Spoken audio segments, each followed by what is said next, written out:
For example, they contend that this court should ignore the committee's avowed improper purpose so long as they simply tack on a broad reference to potential legislation. They claim that Congress can use subpoenas to uncover individual wrongdoing simply because that will always inform the sufficiency of existing laws. And they challenge this court's ability to even question the constitutionality of the potential legislation that they rely upon. The committee's obvious overreach is sufficient to invalidate these subpoenas even in a typical case. But the court simply does not proceed against the president as it does against an ordinary individual. And the committees have not even tried to show any critical legislative need for the documents these subpoenas seek. Now, it is no secret the relationship between the House of Representatives and the president is frayed, but this is neither the first nor the last time that one House of Congress will be at odds with the president. The rule that the court applies here will affect not only this president, but the presidency itself. The court should deny the committees the blank check they seek and reverse the decisions below. Mr. Strawbridge, I want to make sure that I understand the scope of your argument.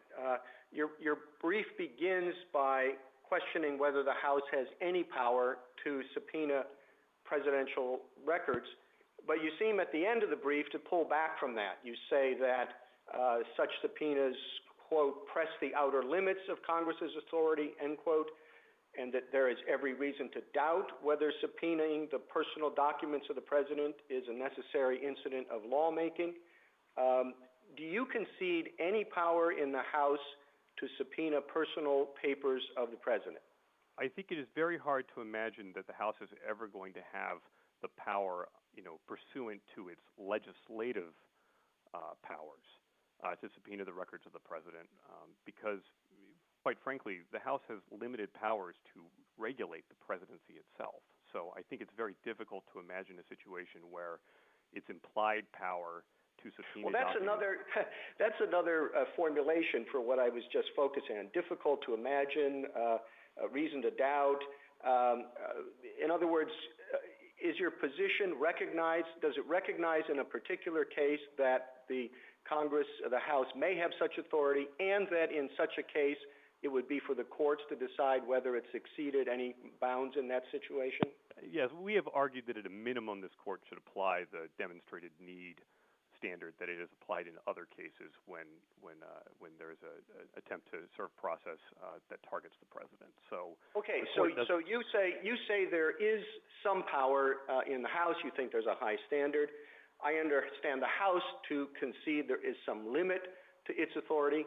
So it sounds like at the end of the day, this is just another case where the courts are balancing the competing interests on either side. Is that the wrong way to look at it? Well, I don't think that we're asking this court to do anything different than it has to do in an ordinary case. We're just noting that the restraints upon the powers of Congress are emphasized in this case because this is a separation of powers dispute. And thank you, counsel. Justice Thomas?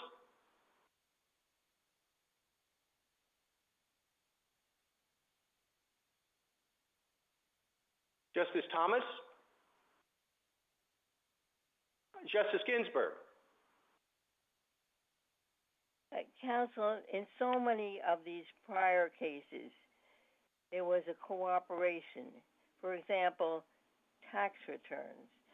Every president voluntarily turned over his tax returns. So it gets to be a pitched battle here because President Trump is the first one to refuse to do that. And initially he said because of an audit was ongoing. Now it seems to be broader than that. But the aura of this case is really sauce for the goose that served the gander as well. So how do you distinguish, say, Whitewater, when President Clinton's personal records were subpoenaed from his accountant, or even Hillary Clinton's law firm billing records were subpoenaed? It seems that in prior cases, you say this one is one of a kind, but it seems in prior cases there was a much greater collision of interests. Take the Nixon tapes. How do you distinguish all of those cases? Watergate, Whitewater, the Nixon tapes case, the Paula Jones case. Well, Your Honor, we distinguish them in a number of ways. With respect to Watergate and Whitewater, obviously those are cases of relatively recent vintage, and in separation of powers disputes, this court has generally, such as in Noel Canning, looked back for a much longer precedent for the type of issue that needs to be decided, examples of the encroachment upon the separation of powers. And the recent examples, and there are just a handful of them that the House identifies, are too recent, under that stricture, as the court recognized in Southwest General. Now, it's also important to note that almost all of those cases, I think all of those cases, actually involve cooperative efforts. And as the court recognized below, consent is not the measure of constitutionality. In none of those cases was there a challenge to the scope or to the power of the legislative committee in that case to request those documents. And I think Whitewater... Thank you, counsel. Justice Thomas. Yes, thank you, Chief. Counsel, I'm very interested. Do you think that there are any implied powers for the Congress to request or to subpoena private documents? I think that there might be limited powers in some cases for the House to subpoena private documents, although the court has been very clear in Watkins and a number of other cases that Congress lacks any power to just inquire. Okay, would you define what you mean by that limited power? Well, I think that we don't quarrel with the general notion that Congress has some implied power to exercise its legislative powers, and we recognize that in some cases Congress has been able to seek information that would be directly relevant to its consideration of potential legislation. But as the D.C. Circuit recognized in Senate Select Committee and Judge Livingston recognized below, most often that's going to take the view of forward-looking information, perhaps aggregated information, and not an attempt to reassemble a precise factual history. That's well, the dissent in the D.C. Circuit opinion says that this sort of information or subpoena should be requested under the impeachment power. What's the line between a legislative subpoena, and an impeachment-related subpoena? Well, in Kilbourne, this court recognized that there are two very different powers, and that when impeachment is properly pending before either body of the House, the ability to subpoena pursuant to impeachment is coextensive with that of a court. Of course, court subpoenas are not unlimited. But that has no bearing on this dispute because the committees have waived any reliance on impeachment, and nor could they. These committees don't even have jurisdiction over impeachment. So regardless... Justice Breyer? Well, I'd like to follow up on both Justice Thomas's and Justice Ginsburg's questions. As to Justice Thomas' questions, are you saying that Sam Ervin's subpoenas, which were done under the legislative power at the time of Watergate, which were fairly broad, are you saying they were unlawful, that a court should not enforce them? Yes or no? And as to Justice Ginsburg's question, I would like to know why, since in Watergate and other cases, Watergate particularly, the court gave contested material involving the very workings of the presidential office to the prosecutor. Why isn't whatever standard applies to personal papers a weaker one, not a stronger one? Well, if I can answer that last question first, I think that the court cannot refuse to see what others see, to quote Rumley, and the threat in this case of subpoenaing decades worth of papers, not only of the president, but of the president's family members, of his children, of his grandchildren, as the House has done in this case, poses an obvious problem with respect to harassment and infringement upon the ability of the executive to discharge his duties 24 hours a day. Unlike Congress, the president is never in recess, and these types of subpoenas are going to be particularly troublesome and burdensome. Are you saying that a weaker case, look, whatever it is, why wouldn't whatever standard applies to personal papers before the presidency be equal to or weaker than the standard for material that is the workings of the administration at the time? Well, Setting aside any executive privilege concerns, which I understand is not the focus of your question, the answer is because this court has repeatedly emphasized in Kilbourne and Watkins and everywhere else that Congress lacks any power to inquire into the private affairs of any individual. And that's distinct from whatever interest they may have in informing themselves about the workings of government. Now, that informing power does not extend to the president. It generally applies to lower executive branch officials and agencies. Thank you. I see it. What about the first question? Are you saying that the Ervin Committee subpoenas were unlawful? Yes or no? This case, we do not argue that, and we do not need to address the power of impeachment because it's not at issue in this case. It wasn't impeachment. Justice Alito? Counsel, are there any circumstances in which a House of Congress can justify a subpoena for a sitting president's personal records on the ground that it wants to use the president as a case study for possible broad regulatory legislation?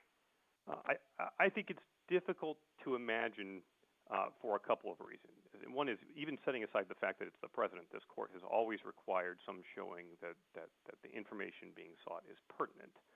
I think that the swath and the scope of the subpoenas that are issued here create serious problems even in an ordinary case. But to directly answer the question, no. The president's personal papers are not related to anything having to do with the workings of government.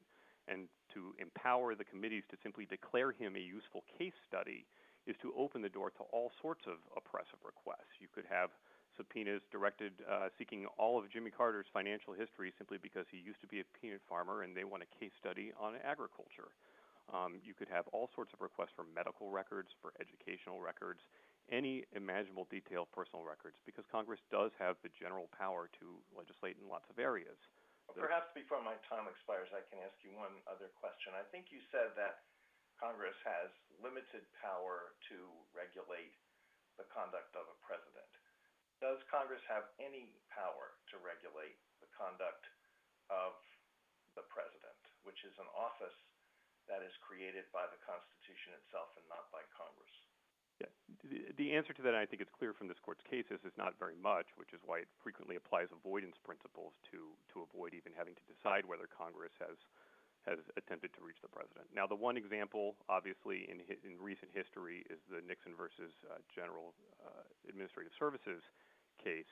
But even in that case, it was a very limited right regarding presidential documents. One could imagine maybe some hypothetical where there'd be some limited personal papers that might be relevant to a question regarding custody of official documents. But of course, even in that case, what saved the constitutionality of that statute was the fact that it was not seeking the president's personal papers and that control remained in the executive branch. Justice Sotomayor? Counsel, there is a long, long history of Congress seeking records and getting them, as Justice Ginsburg pointed out, from presidents. And in some of those cases, we have said, especially Eastland and McGrain, that a congressional subpoena is valid so long as there is a conceivable legislative purpose and the records are relevant to that purpose. I see a tremendous separation of powers problem when you're talking about placing a heightened standard or a clear statement, your various formulations of this, on an investigation that a committee is embarking upon. Now, I understand your complaint about the Financial Services subpoena on the money laundering issue. But are you disputing that the stated purpose of the Intelligence Committee subpoena at issue, investigating efforts by foreign entities to influence the U.S. political process, and related to the financial records of that those were irrelevant to that purpose and that's an illegitimate purpose by the Investigative Committee, by the Intelligence Committee? Well, taking the relevance question first, yes, even if you accepted that there was some legitimate legislation that could be had that reached the president, because what we're seeking here is presidential finances. When you look at the face of the... I'm sorry, pardon, sir. Not presidential finances. We're asking for his personal returns before he became president. Those are very different things. And we're not asking him to produce it, and some of the subpoenas that Congress, through history as far back as 1792, have asked for personal papers of the president while being president. This is before he was president. I don't understand. It is, and they're not his papers in the sense of he's not in possession of them. These are subpoenas to private entities. Okay, so there are a number of issues there. With respect to the custodian issue, this court, even going back to Eastland, has always recognized the ability of a person who stands in the president's whose records are in the hands of a third party to come in and challenge them, and that's certainly the case here. Well, those papers all have to do with executive privilege questions, and not in Eastland. Personal. They're not personal papers. All those cases have to do with papers that belong to the office of the president. Again, these are personal papers. Well, briefly, counsel. Yep, Eastland didn't even raise that issue. Eastland was in fact personal papers. But with respect, I guess the main point I would make is, whatever presumption this court has previously applied in cases that involve separation of powers, it should not put any finger on the scale for Congress's asserted legislative power in this case. And indeed, in numerous separation of powers cases, starting with Kilbourne, the court has declined to extend any presumption that Congress had a legitimate power. That was also true below in the D.C. Circuit in Tobin, in the Senate Select Committee case, and even in the AT&T cases. Justice Kagan?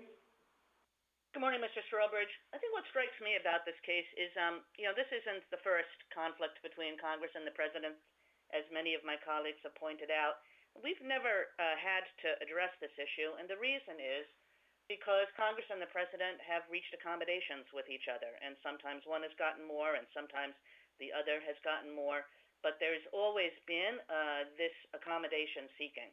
And what it seems to me you're asking us to do is to put a kind of 10-ton weight on the scales between the president and Congress, and essentially to make it impossible for Congress to perform oversight and to carry out its functions where the president is concerned. And you're quite right in what you said before, that this isn't going to be the last such case. And I wonder whether that fact isn't a good reason to reject your proposed rule. Well, no, I don't think that that's the case. And for several reasons. One, the fact that this is the first time that Congress has attempted to subpoena this scale and this scope of documents from the president, and none of the other historical cases involved a direct subpoena for the president's documents in the way that this one does.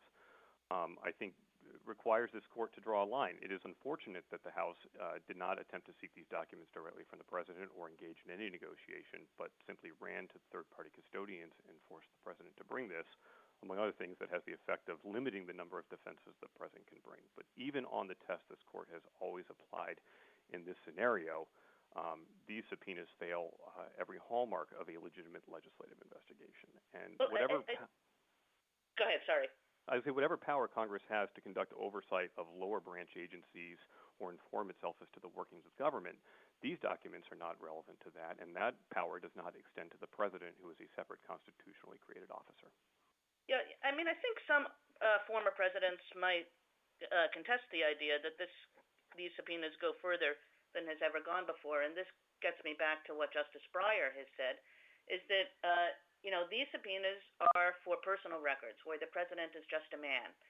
They're not for official records where the president might have executive privilege, where we have to worry about the conduct of governance and about the way the executive branch operates. And as with Justice Breyer, I guess I would like to hear your views on why that wouldn't suggest that there is a lower standard here, not a higher one. Well, because I guess because the fact that they seek personal documents doesn't mean that they're not targeting the president. And indeed, both the Oversight Committee and the House Intelligence Committee have identified the president in his role as president as one of the motivating factors for their investigation. Secondly, as this court has noted, even in Clinton v. Jones, when it rejected a broader immunity argument, there's still a need to ensure that the president is not going to face undue harassment or distraction, and there's a necessity to accommodate him. We think that that's best accommodated in this case at a minimum by applying the demonstrated need standard, in which... Justice Gorsuch? Counsel, I'd like to pick up right there where you left off. You argue that there is no demonstrated need, no substantial legislative purpose. The House is before us, and I'm sure we're going to hear from them that there is a substantial legislative need. Why should we not defer to the House's views about its own legislative purposes? For several reasons, Justice Gorsuch. To begin, the subpoena power is an implied power, and this court made clear most recently in NFIB v. Sebelius that Congress cannot use its implied powers to challenge the structure of government. And a subpoena targeting the president's personal documents is a challenge to the separation of powers. In Morrison v. Olson as well, the court did not apply a presumption on either side of that dispute precisely because it was a battle between the branches. As Justice Scalia pointed out in his opinion, there's simply no need for a presumption on either side, whatever might normally apply in a case against an ordinary individual, because the president has his own powers that are created by the Constitution. And then, of course, this court, in a number of cases, as we describe, has recognized, going back to Chief Justice Marshall, that we do not proceed against the president as we do against an ordinary litigant. And so whether that was in Cheney, whether that was the limiting instruction given to the APA. Counsel, I'm sorry to interrupt you, but I guess my question was more practical than that. Why is this subpoena not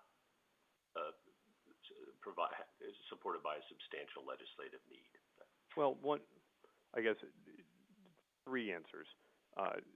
Congress has not really identified with any specificity what actual valid legislation it could enact that directly reaches the president.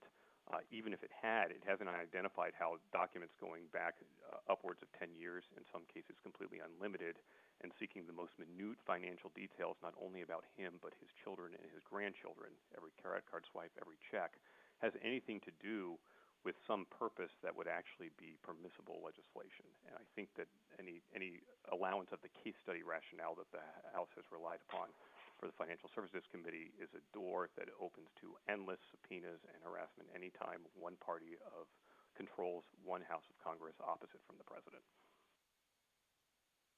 Thank you, counsel. Justice Kavanaugh. Thank you, Chief Justice, and good morning, Mr. Strawbridge. On your argument that the Nixon demonstrated specific needs standard should apply, or the demonstrably critical standard, explain for me how that would play out in practice in a case like this. Well, in a case like this, obviously, where Congress is asserting its desire to enact general legislation, I think it's going to be very difficult. I don't hold out the possibility that they could meet the demonstrated need. I mean, I don't completely rule out that possibility, although I think it is telling that the House devoted all of one sentence to each of these subpoenas, attempting to just assert very broadly that they meet the demonstrated need criteria. But if there was some situation in which Congress was actually, had put forth a statute for which they needed some information to decide whether to enact the statute was valid, and for some reason the president's personal papers were necessary to inform Congress, then perhaps in that case it could meet the demonstrated need statute. I can't imagine that any of these subpoenas could come close, given how far back they look and how much of a dragnet they set up. These are the kinds of subpoenas that the court in Watkins said raised specific questions about whether they're really attempting to expose alleged wrongdoing as opposed to achieve a valid legislative end. Secondly, following up on Justice Kagan's point about the future, on page 6 of your supplemental letter brief, you say that, quote, "It is likely that civil litigation over the subpoenas would have been foreclosed had the committee issued them to the president," end quote. And you say this case is different because the subpoenas were issued to a third-party custodian. And there's an implicit assumption there that I just want to make sure of, namely that absent a court order, the private custodians plan to comply with the subpoenas, even if the client directs or requests them not to comply. Is that correct? The recipients of these subpoenas have indicated that they consider it to be a dispute between the president and the House of Representatives, and absent some sort of court order regarding its validity, they feel obligated to comply. And this court in Eastland recognized that it's just not reasonable to expect in this situation the third-party custodian to risk contempt of Congress or other collateral consequences, and there needs to be a vehicle to allow for review, especially in this case where the president is suffering a personal injury. Thank you, counsel. General Wall.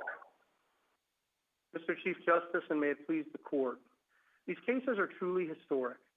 3 different congressional committees have targeted not the official records of the president, but his personal records, stretching back years before he was even a candidate for office. The potential to harass and undermine the president and the presidency is plain.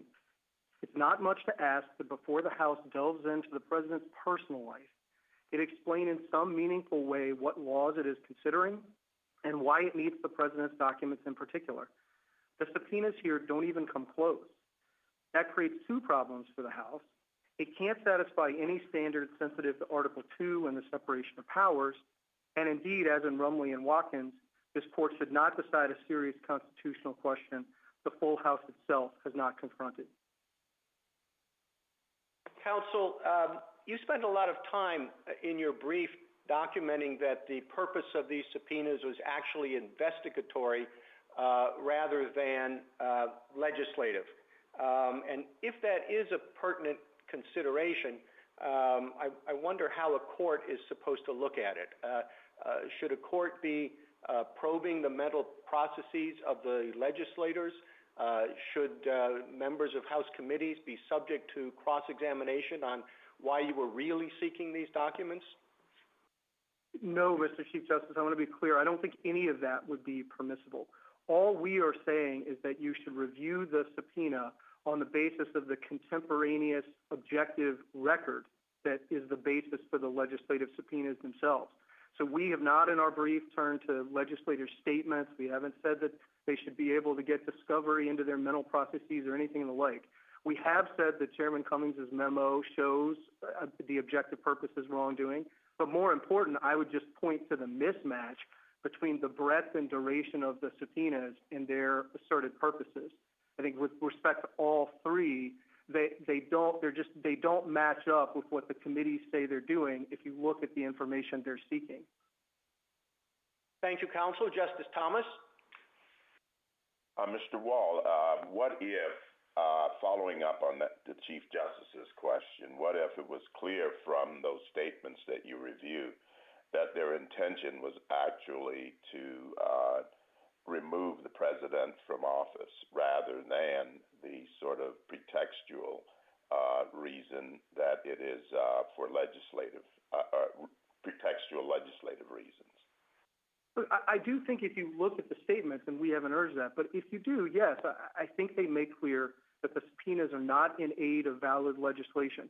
That's the only enumerated power to which Congress has pointed here. The House has not relied on impeachment, and so you would simply say the subpoenas are invalid. And to tie that into Justice Gorsuch's question earlier, I think we're not asking to go back and look at what they said or probe their mental processes. I'm just saying if you look at pages 46 and 54 of the red brief, and you look at what they actually say about their intended legislative proposals and then why they need the document, it's paper thin.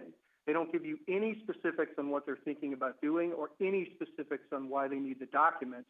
And that's not an accident. It's not the product of carelessness or thoughtlessness. It is because the purpose here is to expose wrongdoing, and the House has never really tried to substantiate why it needs these documents in service of its legislative powers. Thank you. Justice Ginsburg?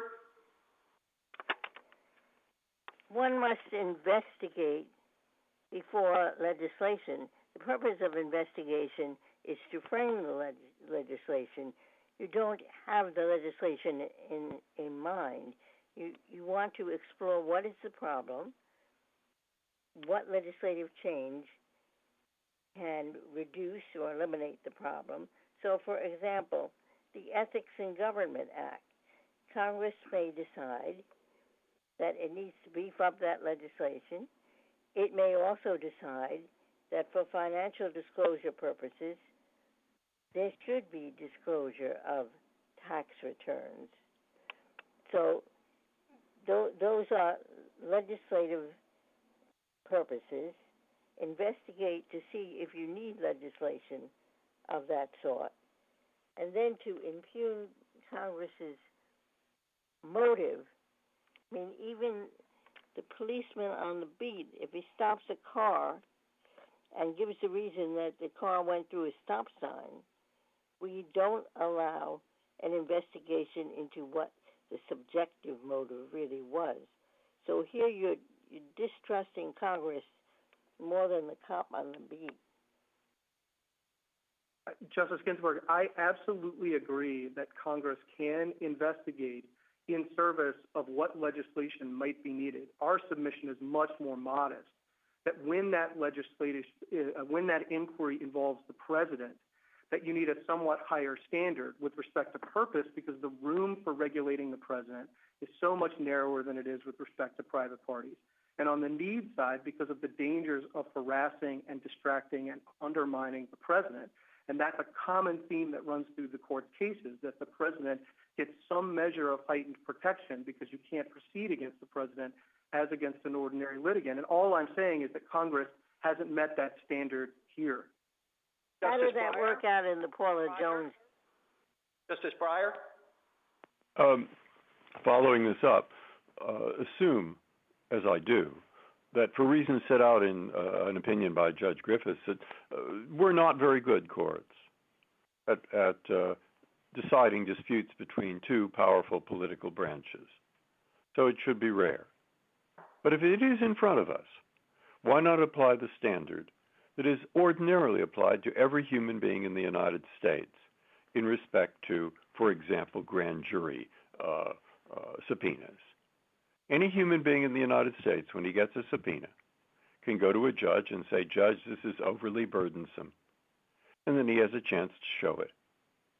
And here, if it's the president, the court's already written in Paula Jones 2 or 3 paragraphs of the kinds of things that a president has that are special need not to take his time, etc.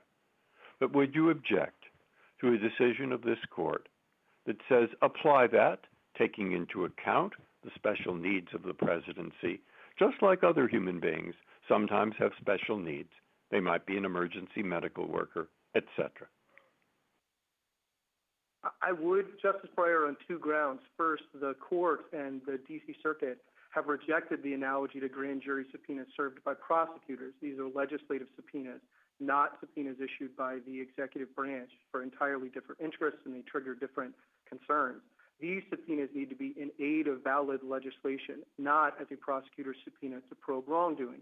And the second is, to take both your question and I think what Justice Ginsburg was going to get at, we do think the analogy to Clinton v. Jones is actually helpful. The court there rejected an absolute immunity, but said the president was entitled to some special protections. And we're here saying the court should take exactly the same approach. We're not saying the House has no power to get at the records of the sitting president.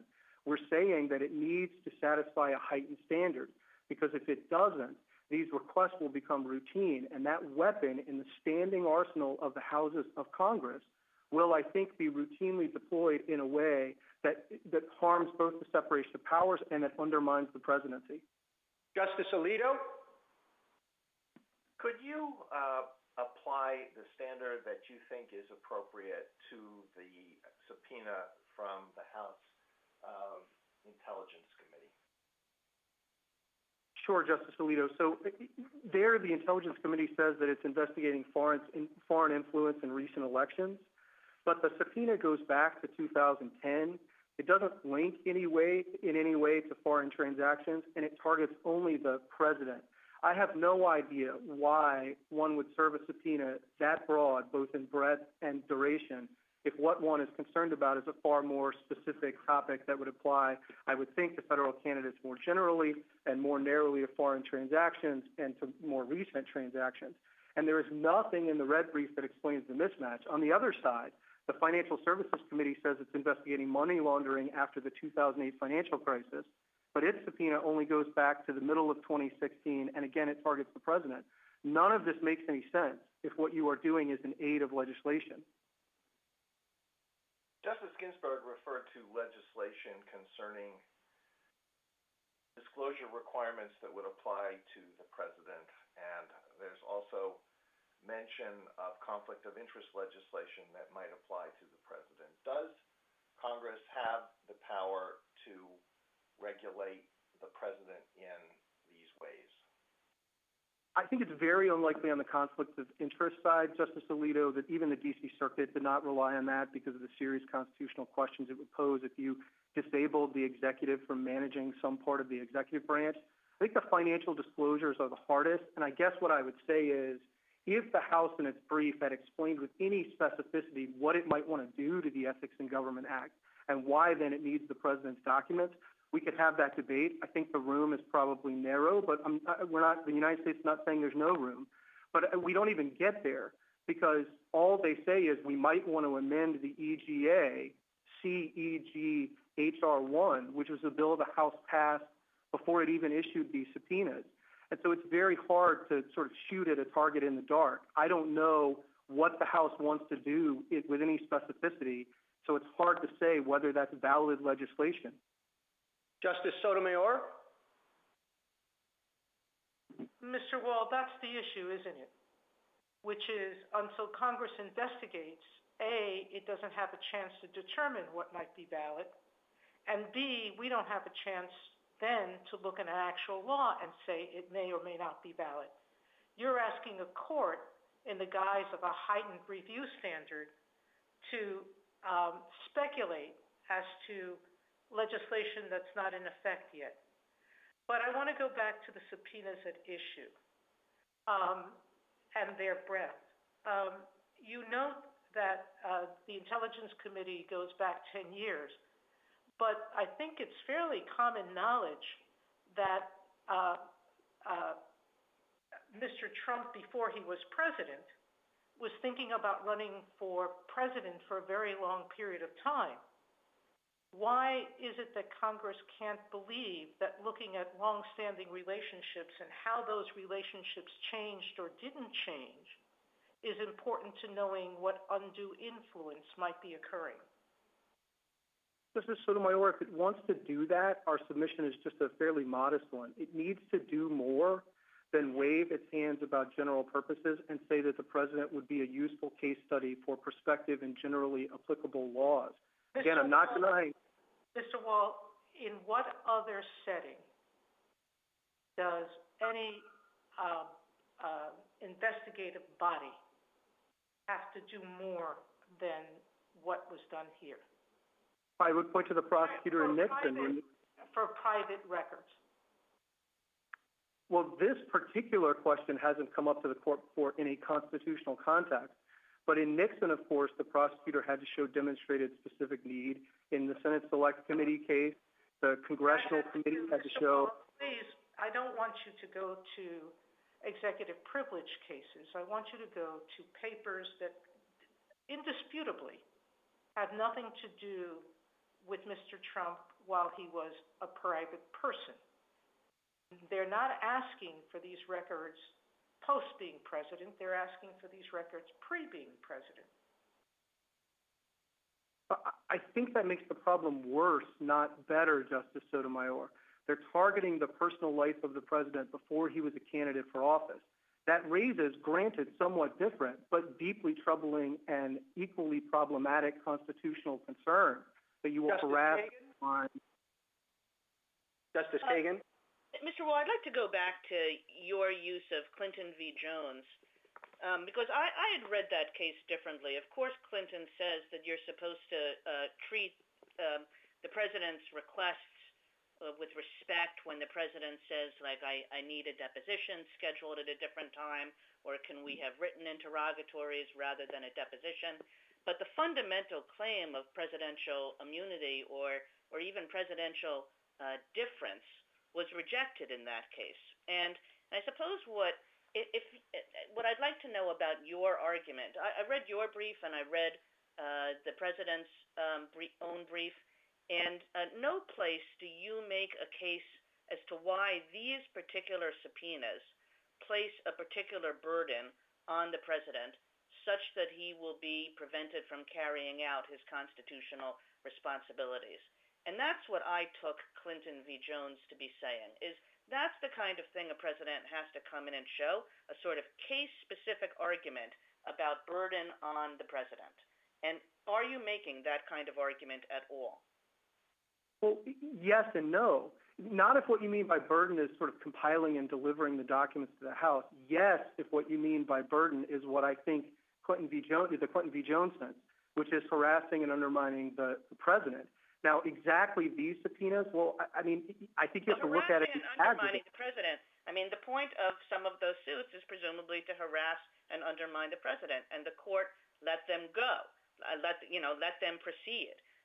And it said the only thing we're going to be concerned about is if you come into us and say, in defending those suits, you're going to be prevented from performing the responsibilities that we, the nation, need you to perform. Are you making an argument of that kind?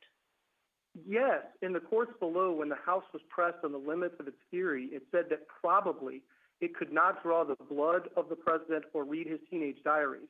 The power that they are seeking and the burden they will impose in the aggregate on the president will, I think, reshape and transform the balance of the separation of powers. So, yes, we are saying that these subpoenas, and certainly these subpoenas taken in the aggregate, once the House has this weapon, will harm and undermine the presidency of the United States, not just this president, the institution of the presidency going forward. Justice Gorsuch?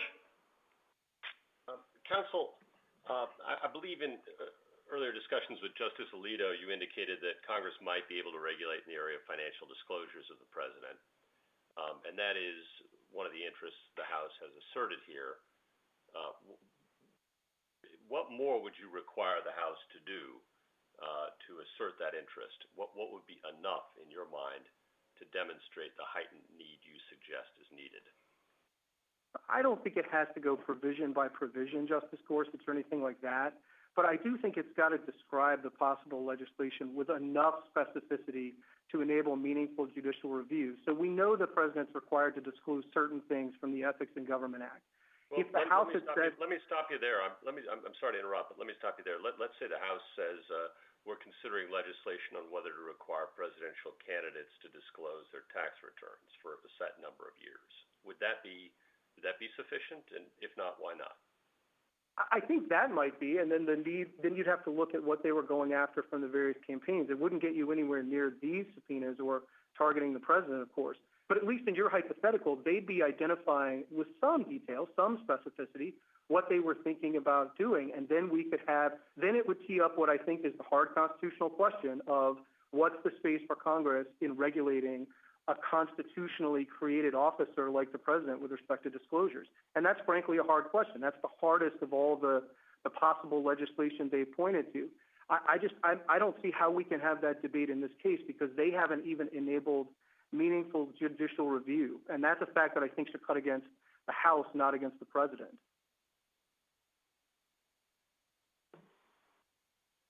Justice Kavanaugh? Thank you, Mr. Chief Justice, and good morning, Mr. Wall. I want to make sure we touch on one of your procedural arguments. You say that the full House needs to authorize the subpoenas. The other side, the House, argues that Resolution 507 did so. What's your response to that? The response, Justice Kavanaugh, is that 507, if you look at its terms, it's both a rubber stamp and a blank check. It purports to authorize anything and everything that ever has been done or will be done by the committees.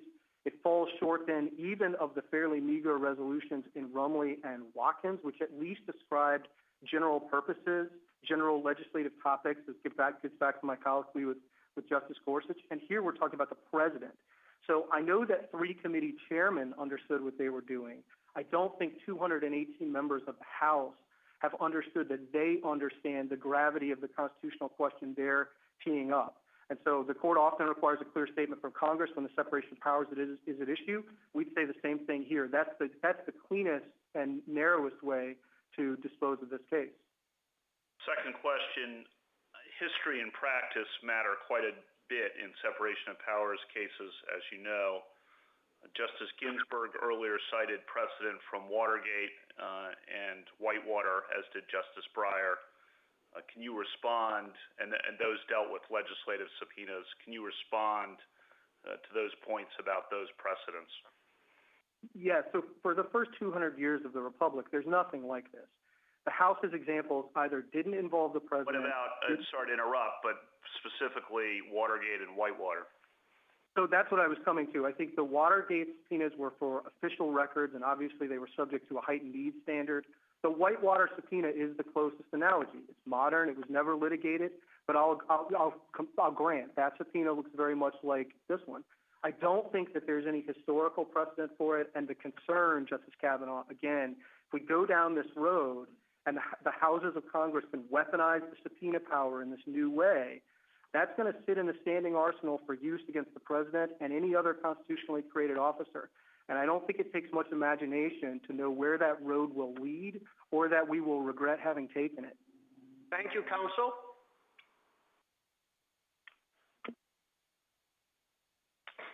Mr. Letter? Yes.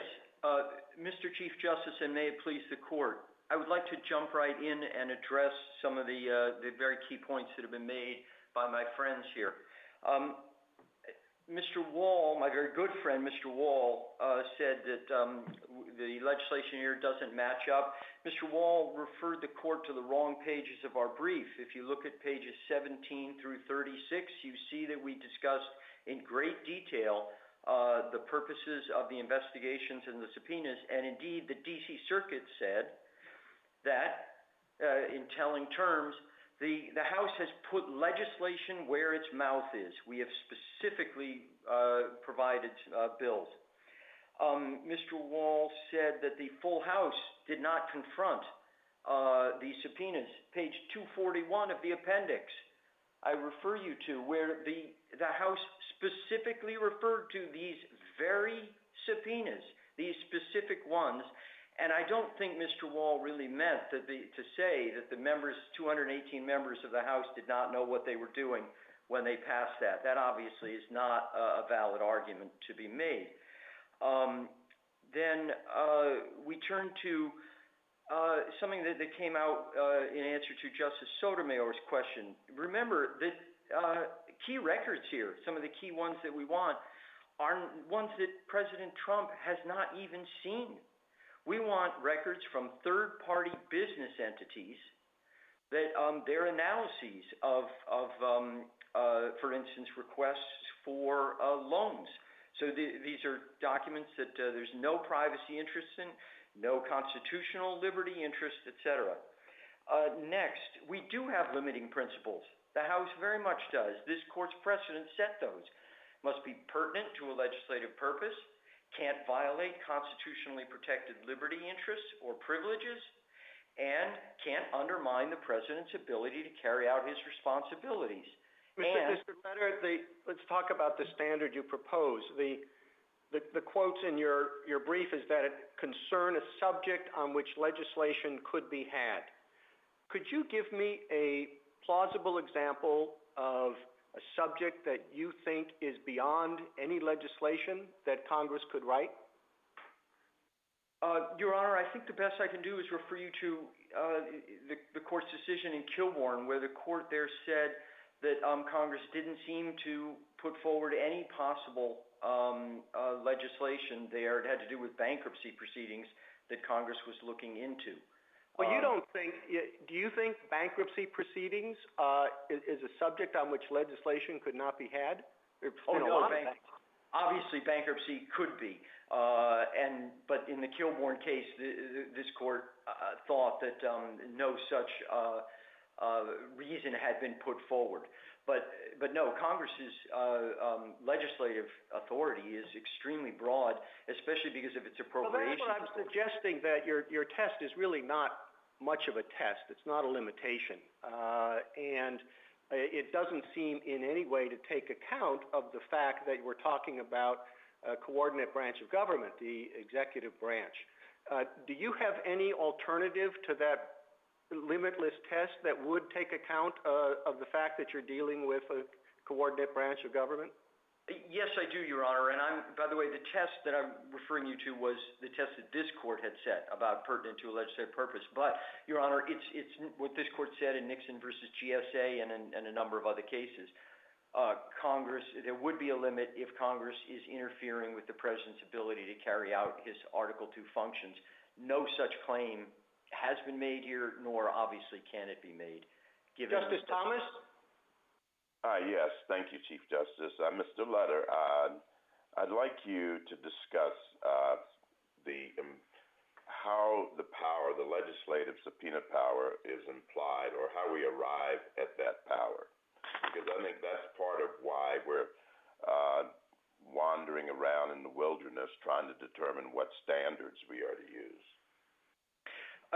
Your Honor, this court has explained in quite a few cases, I think Watkins, Barenblatt, others, that the Congress's legislative power, investigative power, which stems from the British Parliament's power, is an obvious and integral part of legislation. We obviously can't have Congress passing legislation in ignorance.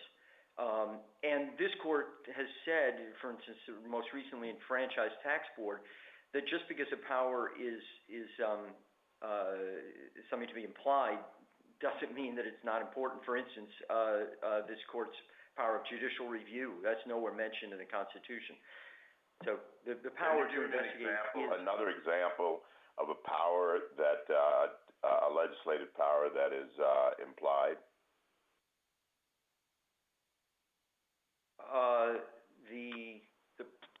I'm sorry, Your Honor, I'm not coming up with something right now off the tip of my tongue. Okay. Can you give me the earliest example you have of Congress issuing a legislative subpoena? The Congress investigated the St. Clair expedition. It didn't actually issue a subpoena in that case, but it's equivalent of the time. And President Washington consulted with his closest advisors and decided to provide Congress with every single thing that it requested. So that was just several years into What's the first example of Congress issuing a legislative subpoena to a private party for private documents? I'm sorry, Your Honor, the Watkins decision has a lengthy discussion of that. I don't have off the top of my head the very first one, but my memory is that this court describes that in great detail in Watkins. Thank you. Justice Ginsburg? The concern has been expressed that Congress could be using this subpoena power to harass a political rival. So what is your answer to, what is the principle, the limiting principle that would say legitimate legislative purpose, yes, looking toward enacting a law, but not to harass a president from the opposing party? Two answers, Your Honor. First is this court's decision in McGrain, which is extremely important here. Now, McGrain was not seeking papers of the president, but there the lower court struck down, said the subpoena was no good, the congressional investigation was no good because it was inspired by politics. This court absolutely and flatly and unanimously rejected that as a reason that it couldn't be done. And then the other is Clinton versus Jones, where this court said if there is harassment, the courts can take care of that. And that's the answer to the Justice Department's entire brief.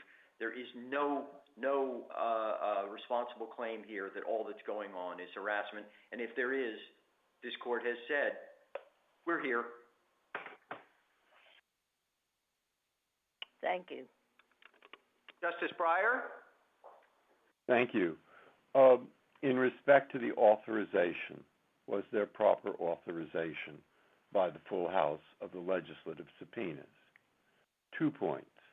One, Roomley says, look at the subpoena and its authorization as of the time the subpoena was issued. Here, perhaps, the time that it was challenged first, before the later authorization in the full House was passed. 2, compare it with the Senate Select Committee on Presidential Campaign Activities v. Nixon. Look at the authorization. The authorization there is highly detailed, highly specific, and it suggests they could go after the information held by any person, presumably including the president. This authorization, which came after the challenge, in fact writes a pretty blank check for anything without detail.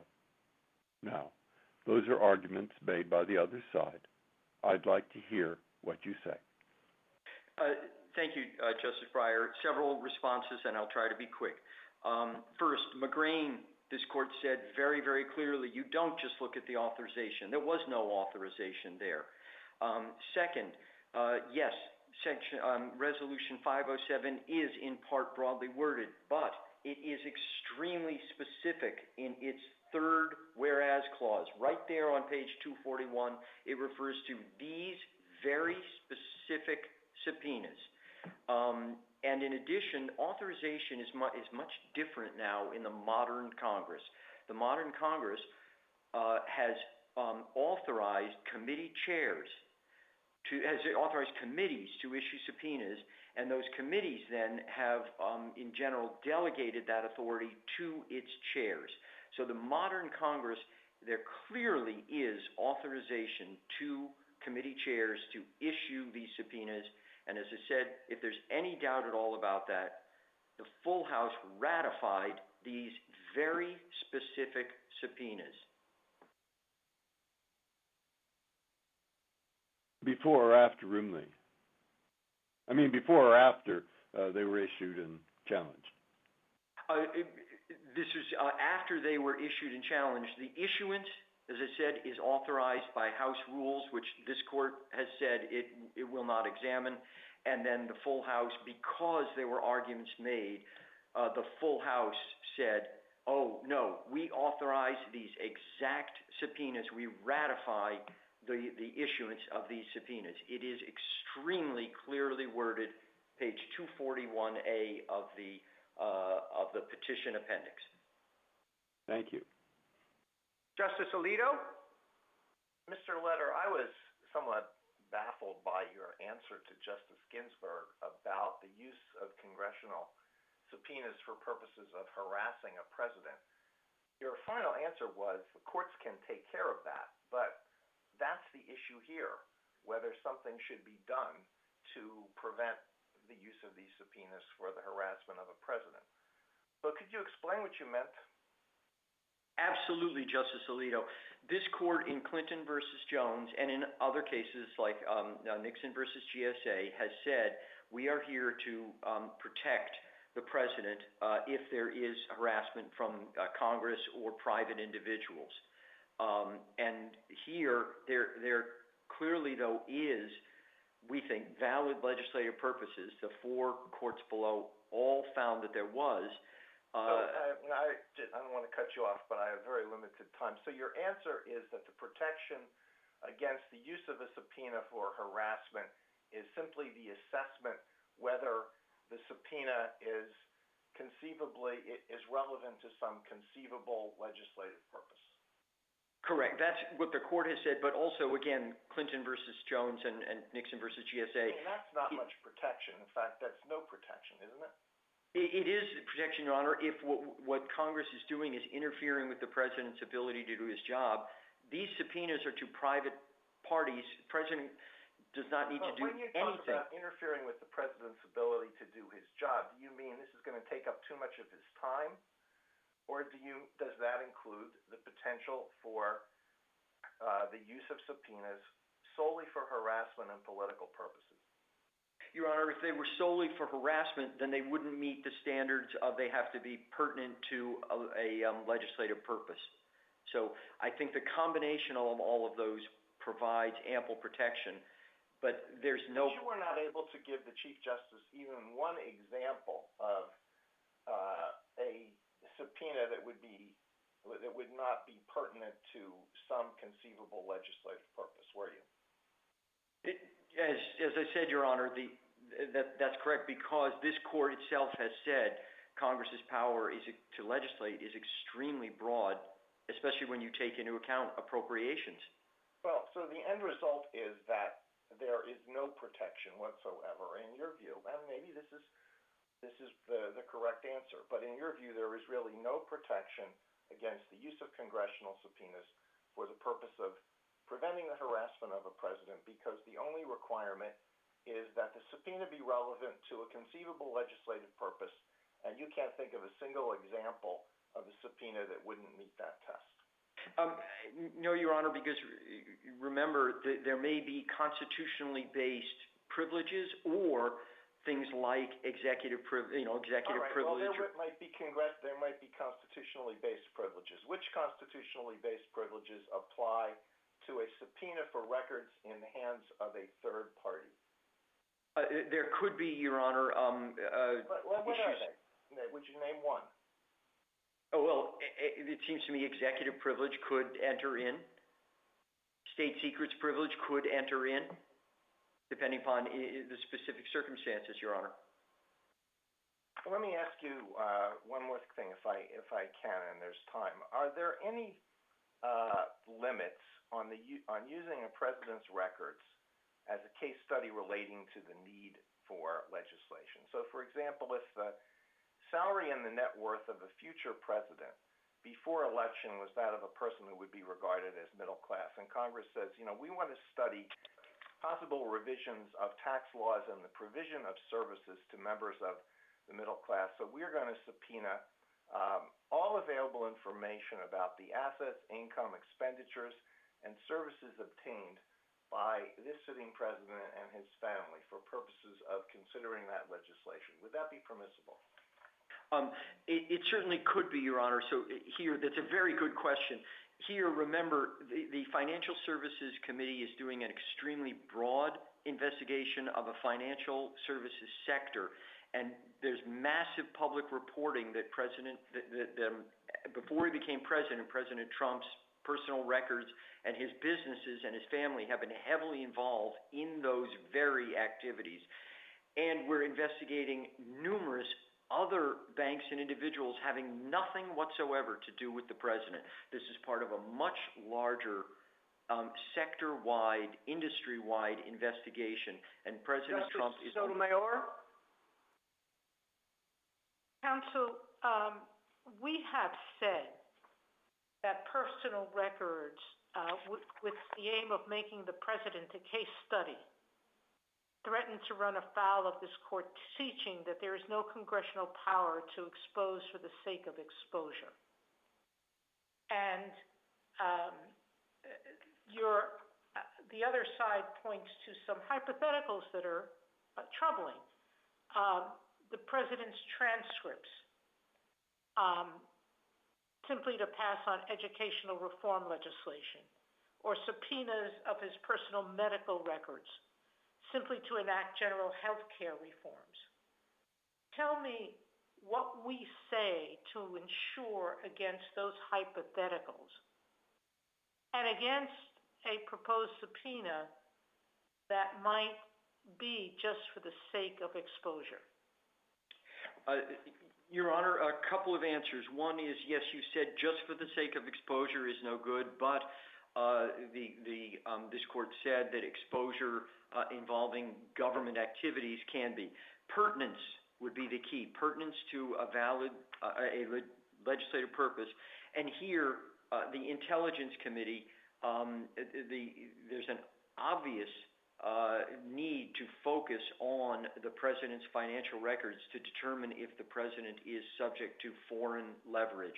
It's obvious that it ties in with that legislative purpose. So pertinence. Let me put this. I'm sorry to interrupt you, but we're limited in time. On that issue of what laws are possible, I can see the argument on conflicts of law, but aren't there already a lot of disclosure laws in place? How could this investigation help improve those or change those? I assume what Your Honor is referring to is disclosure laws by the president, and so we would have to look to see what the Oversight Committee was looking at. Do we need better laws about conflicts of interest? Do we need better laws about, for example, a president dealing in contracts with government agencies? the Congress could limit government agencies' ability to enter into or keep contracts with elected public officials.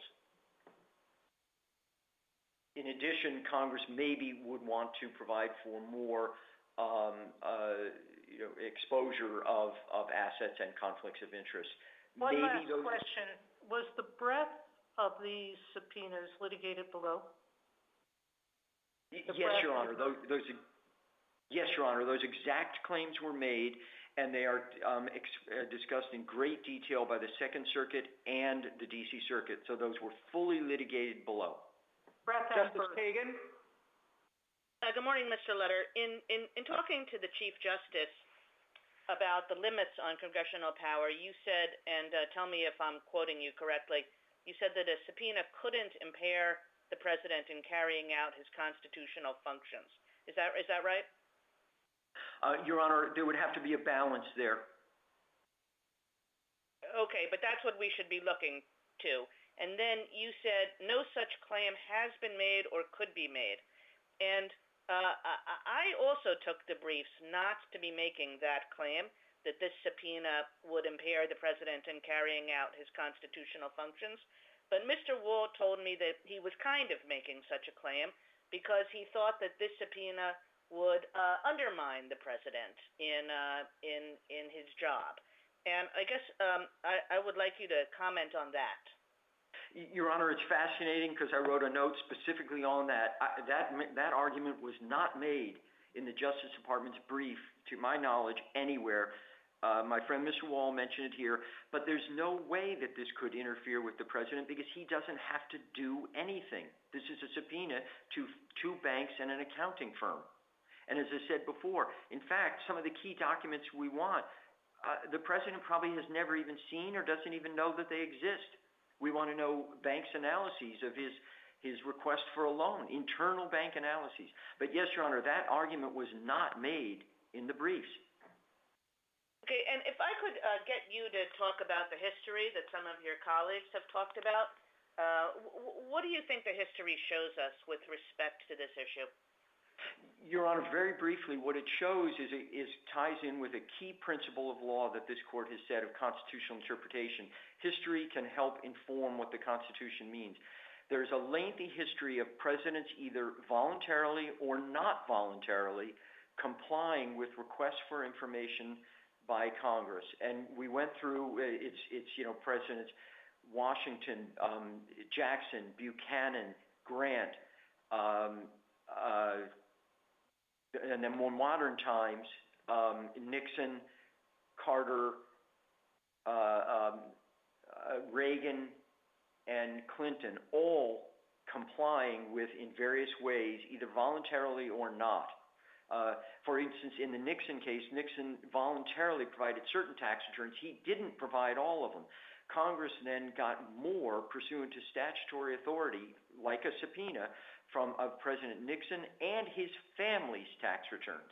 I don't think that either the Justice Department or Mr. Trump answered that hypothetical. History really matters here, and it shows that the arguments being made here by President Trump are astonishingly ask you to ignore a massive amount of history. Thank you. Justice Gorsuch? Good morning, Mr. Letter. Normally, we use law enforcement investigative tools like subpoenas to investigate known crimes and not to pursue individuals, to find crimes. That's a principle you're well familiar with from your time at the Department of Justice. And I'm wondering what limiting principle you offer us here that can prevent that danger. The first one was it has to be pertinent to a legislative purpose, but I think as we've explored, that's very, very broad and maybe limitless, some would suggest on the other side at least. Constitutional privileges, if you're investigating someone in their private capacity, they're going to be few, maybe attorney-client privilege, things like that. And it can't be burdensome, I heard, was your third, but in an age where everything's online and can be handed over on a disk or a thumb drive, that might pretty much disappears too. So what is left to protect that important value that I know you share? I do share that, Your Honor. And by the way, burden here, none of the subpoena recipients have claimed burden. Your Honor, I answer it this way because, again, it has to be, I'm going to stick with the pertinent to legislative purpose because, for example, Congress did a massive investigation of what happened at 9/11. Obviously, a lot of that. Let me stop you there. If that's where you're going to go, and I thought that might be, Mr. Letter, and I apologize for interrupting, but I would think a federal prosecutor might say that an investigation of an individual could be pertinent to a criminal investigative purpose too, because there are so many federal crimes out there, and it's possible this person jaywalked or failed to pay his taxes or whatever his concern is. That's a legitimate investigatory purpose for sure. So what takes us out of that realm and that concern? Your Honor, I think this will largely depend on the courts. The only thing I can suggest that takes it out of that concern is, as we know, Congress can't prosecute, but as we know, it clearly can look into criminal activity in order to figure out whether the criminal laws should be changed.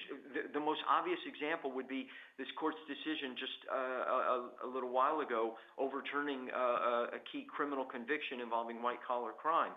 Obviously, Congress could do a very thorough investigation of that to determine whether to pass a different criminal law statute that would actually make it a crime to do what was done in Bridgegate.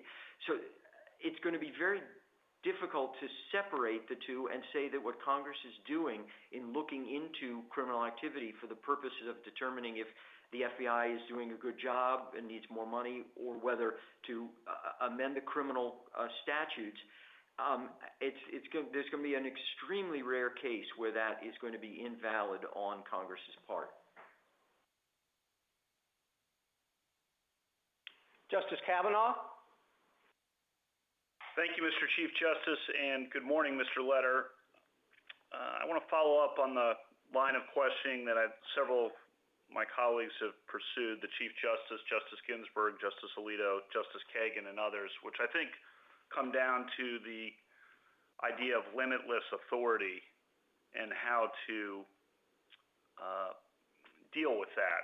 The other side says that allowing these subpoenas and subpoenas like these, say for medical records, would be a grave threat to future presidencies. It would be open season, they say, on private records of anyone who is president and maybe other government officials too. And they worry about the harassing nature of subpoenas like that. You say, and Justice Gorsuch was just exploring this, it's okay so long as it's pertinent to a legislative purpose. But I think everyone has explored with you that just about everything can be characterized in terms of a subpoena as pertinent to a legislative purpose. I don't think you could answer the Chief Justice's question about something that wasn't. And the question then boils down to how can we both protect the House's interest in obtaining information it needs to legislate, but also protect the presidency? How can the court balance those interests? I guess the thing I would say is why not employ the demonstrably critical standard or something like that, this is what the other side would say, as something that's borrowed from a different context, but that might serve to balance the strong competing concerns here. Your Honor, that's a very good question. I have several responses. The first one goes to the last thing you said about why not employ a demonstrably critical test. I don't know how the courts would do that without violating the separation of powers. I was reminded recently by the congressional leaders that often they're doing investigations. They don't know where the legislation might go at that point. So I don't know how you would force Congress to show some sort of demonstrably critical reason. Well, wouldn't it be the same way that it's shown in an investigation where executive privilege is asserted, and the demonstrably critical standard in that context has been the tried and true method for about 50 years? Because then, Your Honor, you could demand that the executive branch show that its reason for seeking something outweighs the executive privilege claim. But here, and remember, we're not dealing with executive privilege at all. These are financial business records. It's difficult to see how these could ever come within that kind of balance that would override Congress's authority to do investigation. The one other thing I can suggest, obviously, is this court has suggested, I believe, is the voters, but also Nixon versus Fitzgerald, where this court said that the president has absolute immunity from certain kinds of claims. The court said specifically that one of the reasons that's okay is because we have congressional oversight of the president. This court specifically used that to justify absolute immunity for the president in other areas.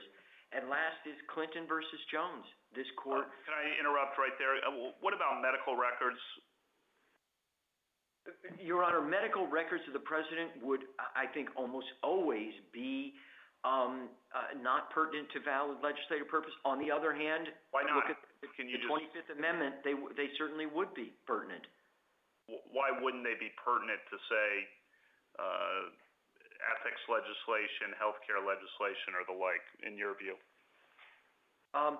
Your Honor, I'm having difficulty thinking of a hypothetical where if Congress is examining and deciding on amendments to the Affordable Care Act, how the president's personal medical records would be relevant to that. As I say, the most important public health statute many decades, I don't think would be affected by that at all.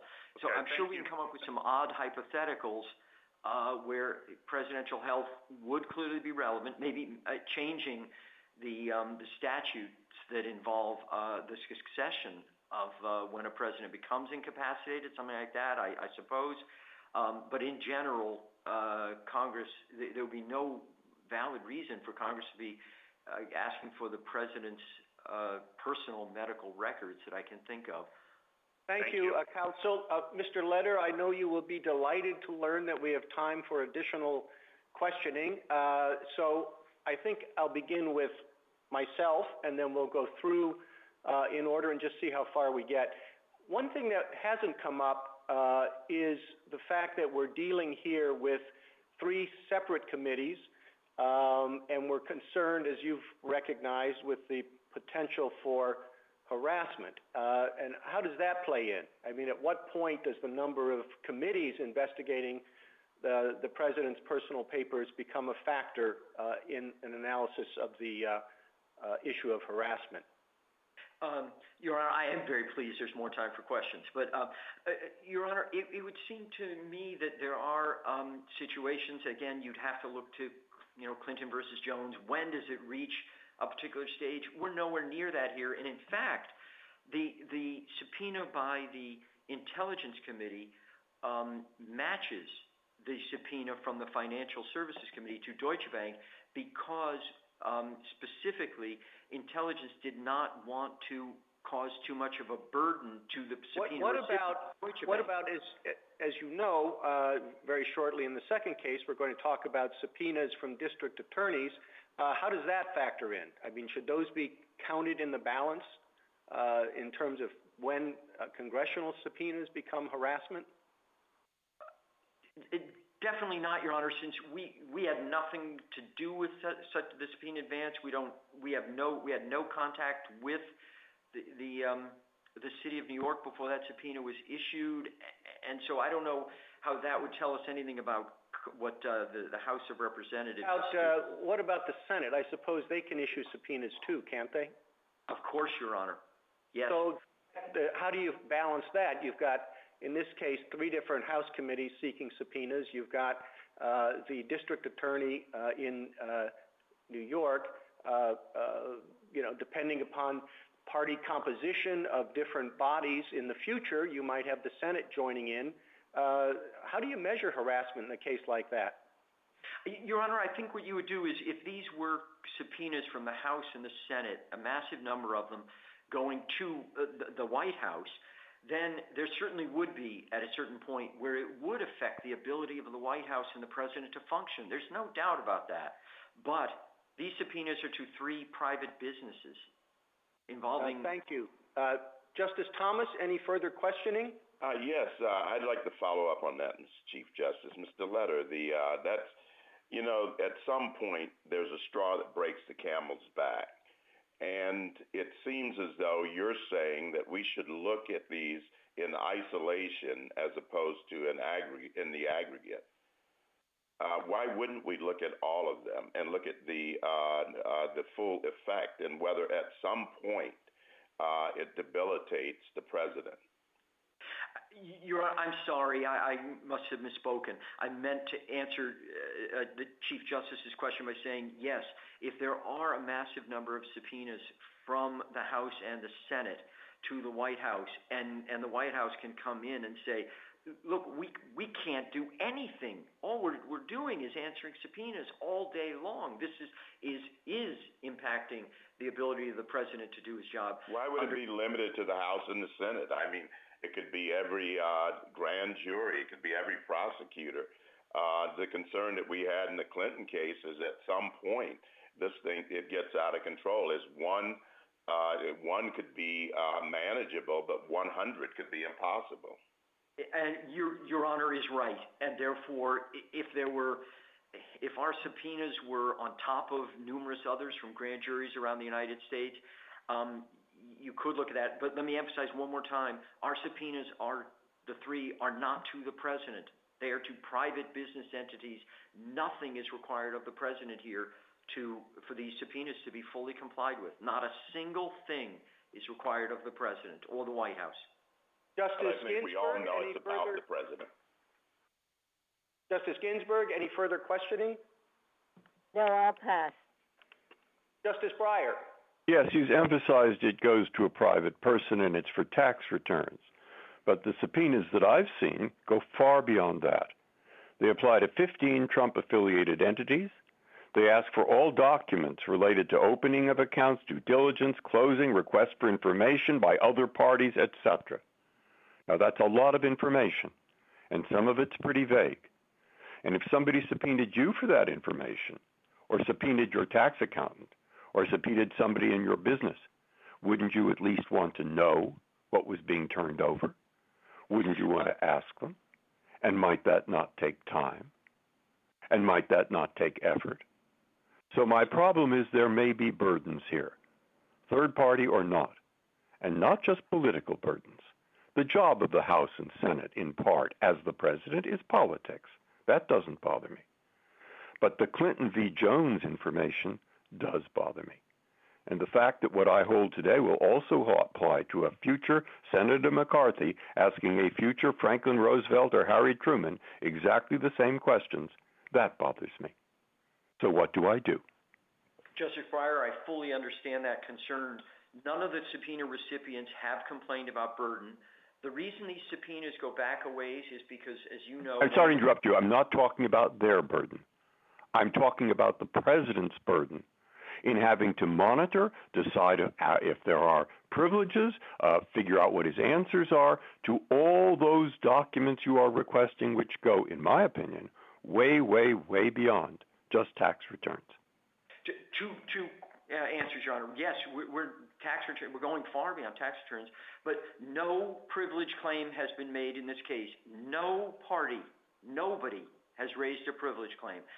Second is we're investigating, for instance, among other things, money laundering. Money laundering requires looking at a whole range of financial activity. What we're doing here is exactly the kind of thing that Senate and House staff do when they're looking at financial sector and what kinds of reforms should be made to the banking industry.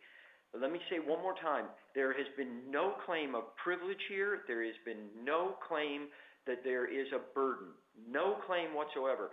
So those may be relevant in different cases, but certainly not this one. Justice Alito? If one House of Congress were to subpoena personal records in the hands of a third party regarding a member of the other house, let's say leadership position in the other house, do you think that the doctrine of separation of powers would impose any limitation on that subpoena? Very interesting question. Your Honor, the first thing that comes to mind, though, is wouldn't that violate the speech or debate clause? Remember, no member of either the House or Senate can be questioned anywhere else. And so if there's a request for records, if it's tied in any way to the legislative functions of that senator or House member, that would be invalid. Well, let's say that it's similar to the subpoenas here. So they don't have anything to do with the performance of the legislative function. They are records regarding the personal activities of this individual, purely personal activities. And we can even say that they concern things that were done before the person was elected to Congress. That you still, and does part of your hypothetical include that they would nevertheless be pertinent to a legislative purpose? Pertinent to a legislative purpose. The committee wants to use someone in the leadership position in the other house as a case study for possible legislation. If it met then your hypothetical, I think that would be a valid subpoena.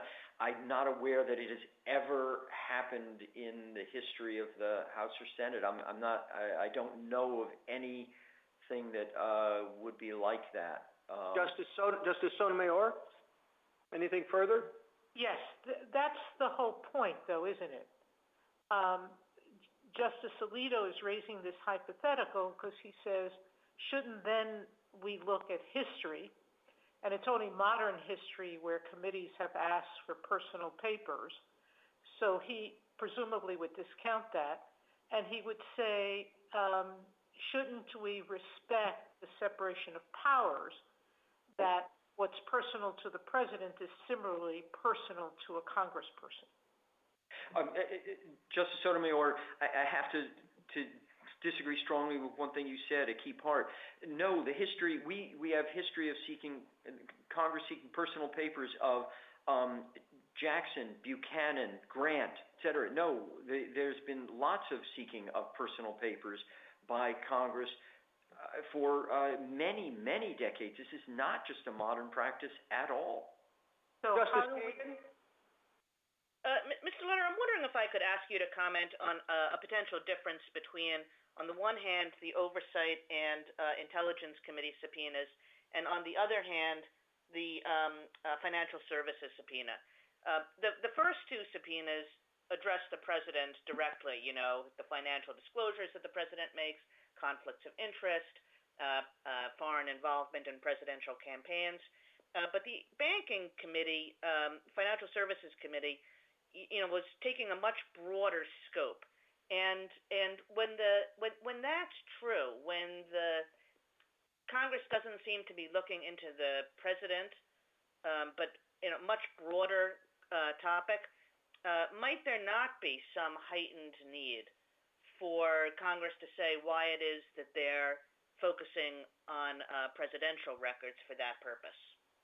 Your Honor, I think that still would raise major separation of powers problems, as a court would have hearing. The court would ask chairmen of various committees to come and testify as to what they were doing and why. You're certainly right in your description. There are 11 subpoenas issued by Financial Services to members of banks, et cetera. And only two of them have to do, three subpoenas, two entities, have to do with the president. This is a much, much broader investigation. And last is, there's massive public reporting about the subjects of these subpoenas and their banking practices. And Deutsche Bank and Capital One have both been sanctioned many millions of dollars by banking regulators for failing to properly comply with money laundering laws. Justice Gorsuch, anything further? No, Chief, thank you. Justice Kavanaugh. Yes, thank you, Chief Justice. And Mr. Letter, I want to follow up on Justice Alito's question. And this really goes to the fact, I think, that there's concern about what the limiting principle is here. I think pertinent to a legislative purpose is almost no limiting principle at all. At least I think that's what some of the questions have explored.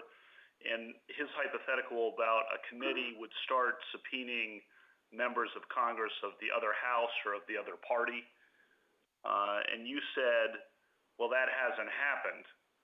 But isn't the whole point that once you start down this road and this court articulates too low a standard, that something like that will start happening? That's the concern that I heard identified, or that I took away from that hypothetical. So I want to give you a chance to respond to that hypothetical of why it wouldn't spiral.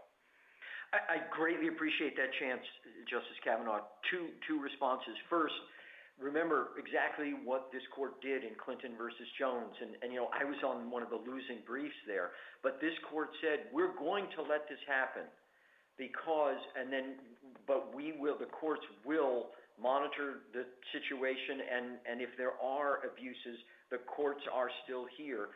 In addition, the Justice Alito's hypothetical, I also realize it might be there getting into things like privilege information or information involving constitutional liberty interests, and that's this court has struck down criminal convictions, et cetera, for subpoenas that do involve. Well, if it was personal records exactly identical to the personal records here, but from members of Congress, none of those would apply, presumably, at least under what you've articulated so far today. I think that's right, but again, I come back to Clinton versus Jones. This court issued a very clear decision saying we're going to allow this one, but obviously the courts are going to monitor this. So if, contrary to what has happened in the past, over our lengthy history, if there are situations when the president's ability to do his job is being undermined, thank goodness the courts still exist and they are there to take care of it. Mr. Letter, would you like to take a minute to wrap up? Your Honor, I greatly appreciate that. I'm sorry, just flipping back to my notes. I apologize. As I was saying before, remember that some of the key records here are ones that the president has never seen and never had anything to do with, and we asked the court to focus on the specific subpoenas in this case because we're not dealing with what ifs here. We're not dealing with situations where a lot of the Justice Department argument focuses on. As I said before, fortunately, this court exists to fix those kinds of situations should they arise. Thank you, Mr. Letter. Mr. Strawbridge, you have 2 minutes for rebuttal. Thank you, Mr. Chief Justice. My friend from the other side struggled with every hypothetical that he was given about his ability to set some sort of limiting principle or some category of information or documents about the president that would not be obtainable under his theory. And I think that's very telling because there are no limits to their theories. And in particular, let's just consider the example that was given regarding medical records.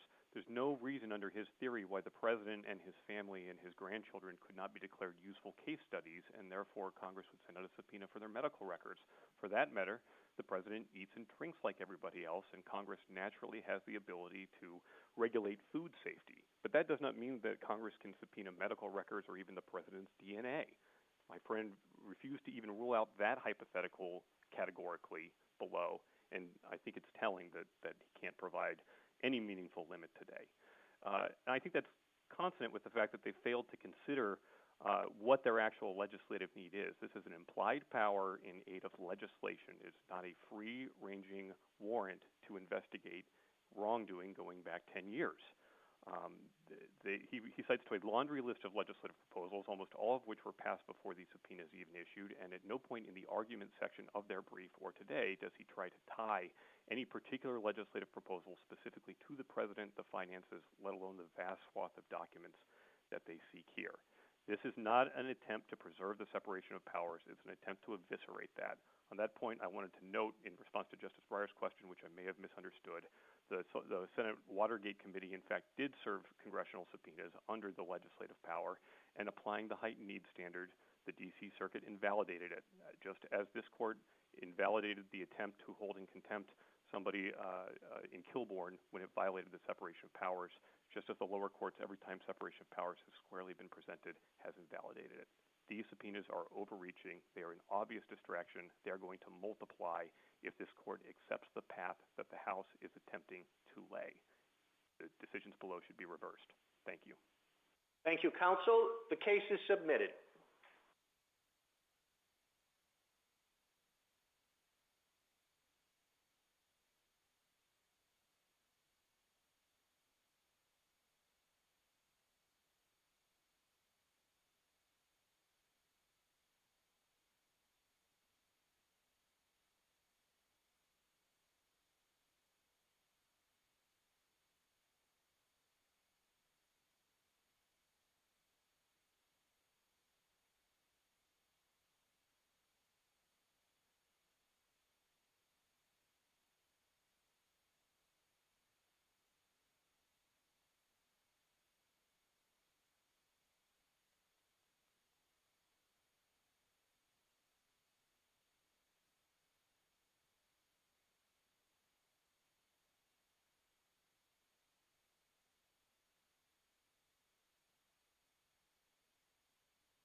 We'll hear argument next in case 19-635, Donald Trump versus Cyrus Vance.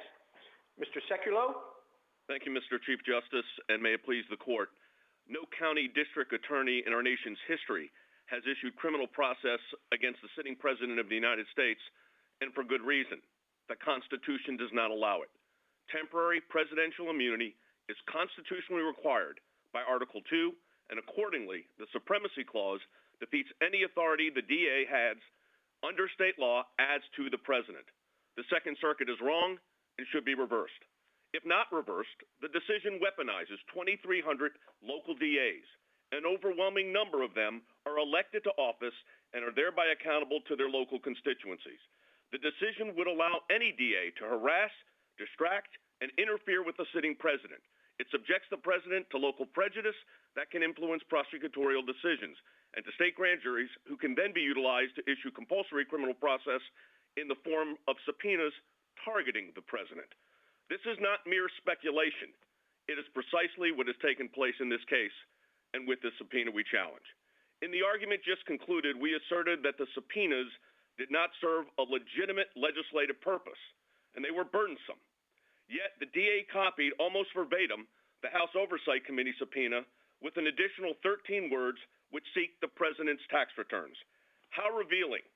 The exact same language utilized by two congressional committees would subsequently be copied by the New York County District Attorney, covering the exact same documents and sent to the exact same recipients, yet purportedly for two completely different reasons. Under Article 2, or the heightened scrutiny standard under Nixon, the subpoena we challenge today cannot survive. As the Second Circuit concluded and the DA represents, the president's being investigated for potential criminal violations in a state grand jury proceeding with a local DA issuing coercive criminal process against the president. This he cannot do. Thank you, Mr. Chief Justice. Counsel, for all that, you don't argue that the grand jury cannot investigate the president, do you? We did not seek to have an injunction, as was the case involving Vice President Agnew, in enjoining the grand jury. We have targeted the utilization of the temporary immunity here to the subpoena. That's correct. Well, in other words, it's okay for the grand jury to investigate, except it can't use the traditional and most effective device that grand juries have typically used, which is the subpoena. It can't use a subpoena targeting the president. And under his Article 2 responsibilities and the Supremacy Clause, that is our view would be inappropriate and unconstitutional.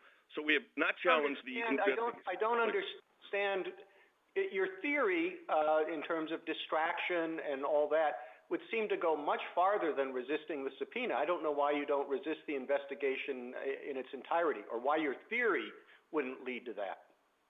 Well, our position is that criminal process against the president, and that's what we're talking about. That's what's before the court. Criminal process targeting the president is a violation of the Constitution. We did not seek to enforce an injunction or seek an injunction against the grand jury investigating the situation with the president. You focus on the distraction to the president, but yes. I don't know why in Clinton versus Jones we were not persuaded that the distraction in that case meant that discovery could not proceed. And there are different things that distract different people, but I would have thought the discovery in a case like Clinton versus Jones, even though civil, would be distracting, as you argue the grand jury proceedings are here. Well, Clinton versus Jones, of course, was in federal court. This is in state court. Clinton versus Jones was a civil case. This is a criminal case. And as this court noted on page 691 of its opinion, if, in fact, the Clinton versus Jones case had originated in a state court proceeding, it would raise different issues than separation of powers, concerns over local prejudice. And in footnote 13, this court said that any direct control by a state court over the president may implicate concerns that are different than the interbranch disputes under separation of powers. So it would be Ms. Thomas? Yes, counsel. Just a couple of questions. I'm interested in whether or not you can point us to some express language at the founding or during the ratification process that provides for this immunity. Well, there's a couple. There was a colloquy between ultimately Vice President Adams and Senator Ellsworth, where they talked about process against the president, and they took the position that any process against the president would be constitutionally problematic. Thomas Jefferson, of course, wrote in the letters he had regarding subpoenas that were issued in the Byrd trial that allowing local magistrates to banter about a sitting president from north to south and east to west would interfere with the president's responsibilities. And as this court just in the previous argument just stated, the burdensome nature of this is categorical. It's not, you can't just look at the one subpoena. It is the potential for 2,300 DAs, or just 1% of them, 23 DAs issuing process against the president. But the concern over interference from our founding with the president's responsibilities was discussed, and that's why in the Constitution there's process to deal with it. Does it make a difference when a subpoena goes to a third party? Certainly not here. Number one, the respondents have either forfeited or waived it. They have conceded in their brief that they are seeking the president's documents. These are the president's documents. He is the real party in interest, and he has the burden, including review with his counsel over any existing privileges and what these documents might entail. Thank you.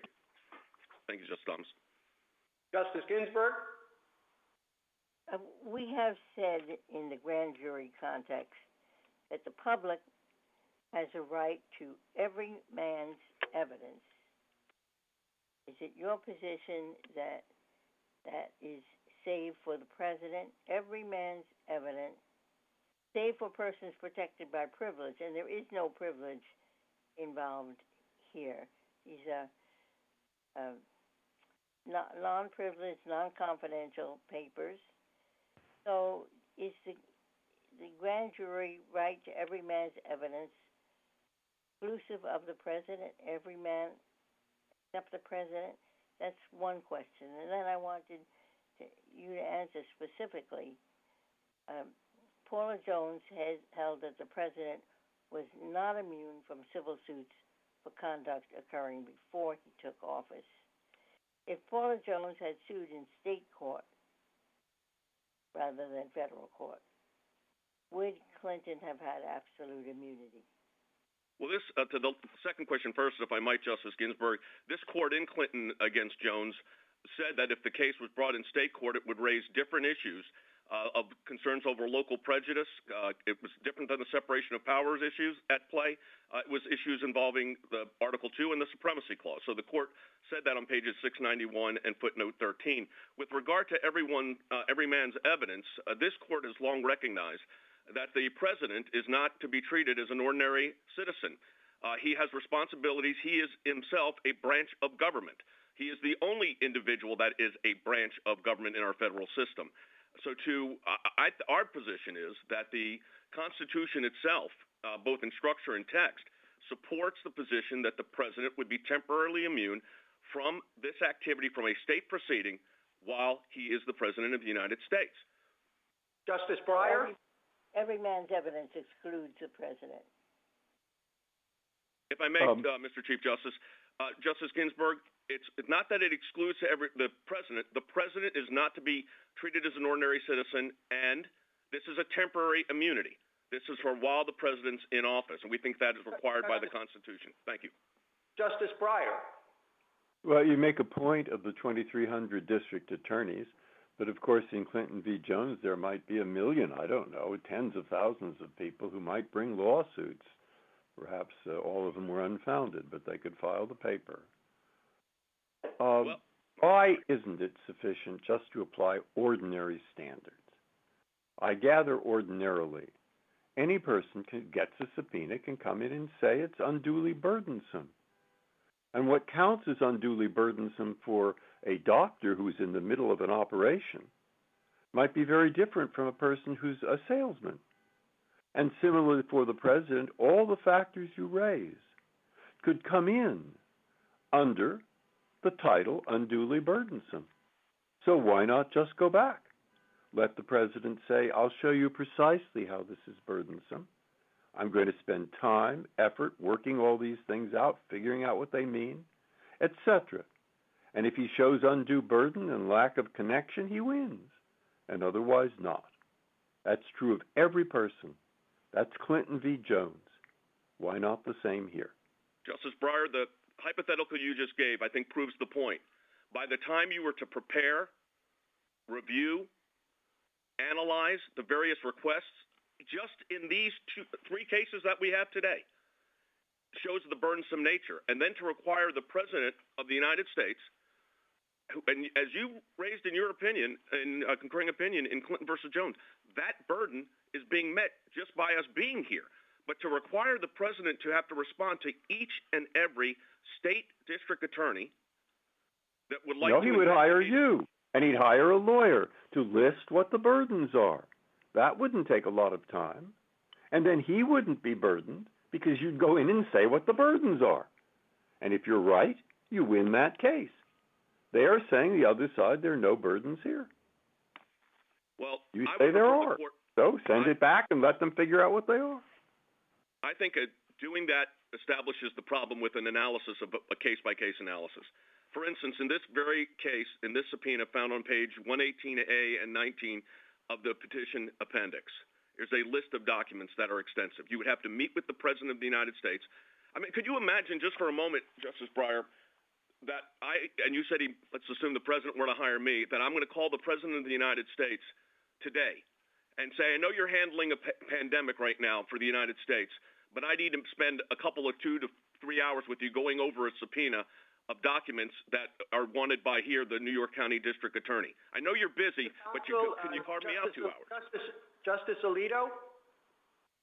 Are there at least some circumstances in which the U.S. Constitution would permit a local prosecutor to subpoena records containing information about a sitting president? So think of this situation. Suppose that the prosecutor has good reason to believe that the records contain information that is not available from any other source about whether a third party committed a crime, and suppose that waiting until the end of the president's term would make the prosecution of that crime impossible or at least very difficult. Would you say that at least in that circumstance it would be permissible for the grand jury subpoena to be enforced?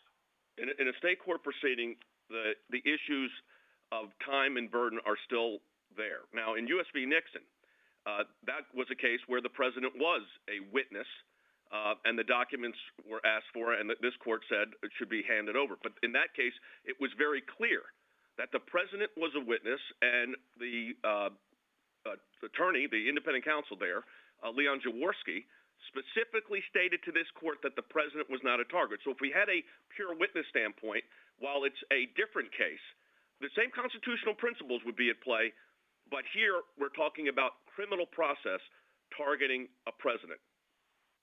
Well, was the answer that that would be permissible if the prosecutor were willing to say that the president was not a target, whatever that means? Well, it wouldn't mean that it's constitutionally permissible. It would raise different issues for the president to consider. But constitutionally, I think that I have to be very clear here. Constitutionally, under Article 2 and the Supremacy Clause, as to a state court proceeding here, we think even as a witness, it raises serious issues. Obviously, a very different case than this, but serious issues nonetheless. Thank you. Thank you, counsel. Justice Sotomayor?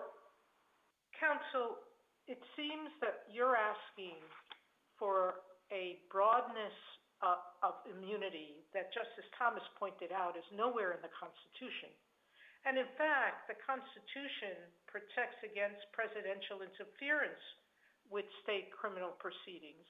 It doesn't allow the president to pardon offenders for state prosecutions, for state criminal convictions. And yet, I find it odd that you want us to rule that there's essentially an absolute immunity from investigative powers, the height of a state's police powers, and that we would permit a civil damages case by a private litigant, which we did in Clinton. Prosecutors have ethical obligations with respect to grand jury investigations. They have to keep those investigations secret. They can be prosecuted if they leak that information. Don't we usually presume that state courts and state prosecutors act as they should and in good faith? Even if you were to assume that... If you let me finish. And doesn't the president always have the opportunity to show that a particular subpoena, in fact, was issued in bad faith? President was given that opportunity here, and a affidavit, I understand, was filed under seal, setting forth the reasonable grounds for the investigation. I'm not sure why he's entitled to more immunity for private acts than he should be for public acts. Well, he's the President of the United States. He is a branch of the federal government. We only give judicial officers and congressional officers immunity for acts within their official capacity. If they don't, if judges sexually harass someone, we've said that's not within judicial functions, they can be sued. If congressmen do the same thing, they can be sued. So my question still comes. You're asking for a broader immunity than anyone else gets. Well, we're asking for a temporary... We have time for a brief answer, counsel? I will. We're asking for temporary presidential immunity. I would point out that under New York state law, witnesses before a grand jury are not sworn to secrecy. They can state that they testified and what the nature of their testimony was. I'd also like to point out that there are hundreds of members of the United States Congress and 100 members of the United States Senate. There is one president. Thank you. Justice Kagan? So, Mr. Secretary, you've said that a number of times and made the point, which we have made, that presidents can't be treated just like an ordinary citizen. But it's also true, and indeed a fundamental precept of our constitutional order, that a president isn't above the law. From our first days, Chief Justice Marshall told Thomas Jefferson that he could be subpoenaed, he could be examined as a witness, he could be required to produce papers. And so I guess going back to Justice Breyer's question, why isn't the way to deal with these two things, that the president is special, but that the president is like an ordinary citizen in that he's subject to law, is to say the president can make these usual objections that a subpoena recipient can make about harassment or about burden, and the court, in reviewing those, of course, should take seriously the president's objections and treat those with a certain kind of sensitivity and respect due to somebody who is a branch of government. Why isn't that the right way to do it? For two reasons. First, and I think the case here is the perfect example. Here, the district attorney copied verbatim the House Oversight Committee and Ways and Means Committee subpoena verbatim. So, and we were just discussing in the previous case the nature of that burden. For counsel, the president hiring counsel, for each time he could be subpoenaed as a witness, or in this particular case as a target, would raise a serious impact on the president's Article 2 functions. So we think a categorical approach, and it's very specific here, state process as to the president, targeting the president's documents in a criminal proceeding should be prohibited. Justice Gorsuch?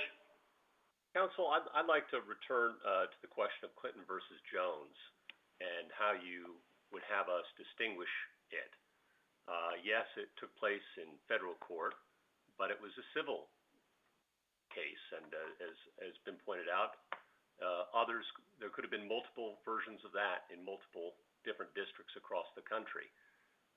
So what's different about that? How do we avoid the conclusion there that the president wasn't subject to some special immunity, but here is? I think the nature of the case that we're dealing with here is not in a vacuum itself. There are other cases that the president is dealing with at the same time. So what may have been a situation for President Clinton with a lawsuit, we have multiple litigation going on, including with the New York Attorney General.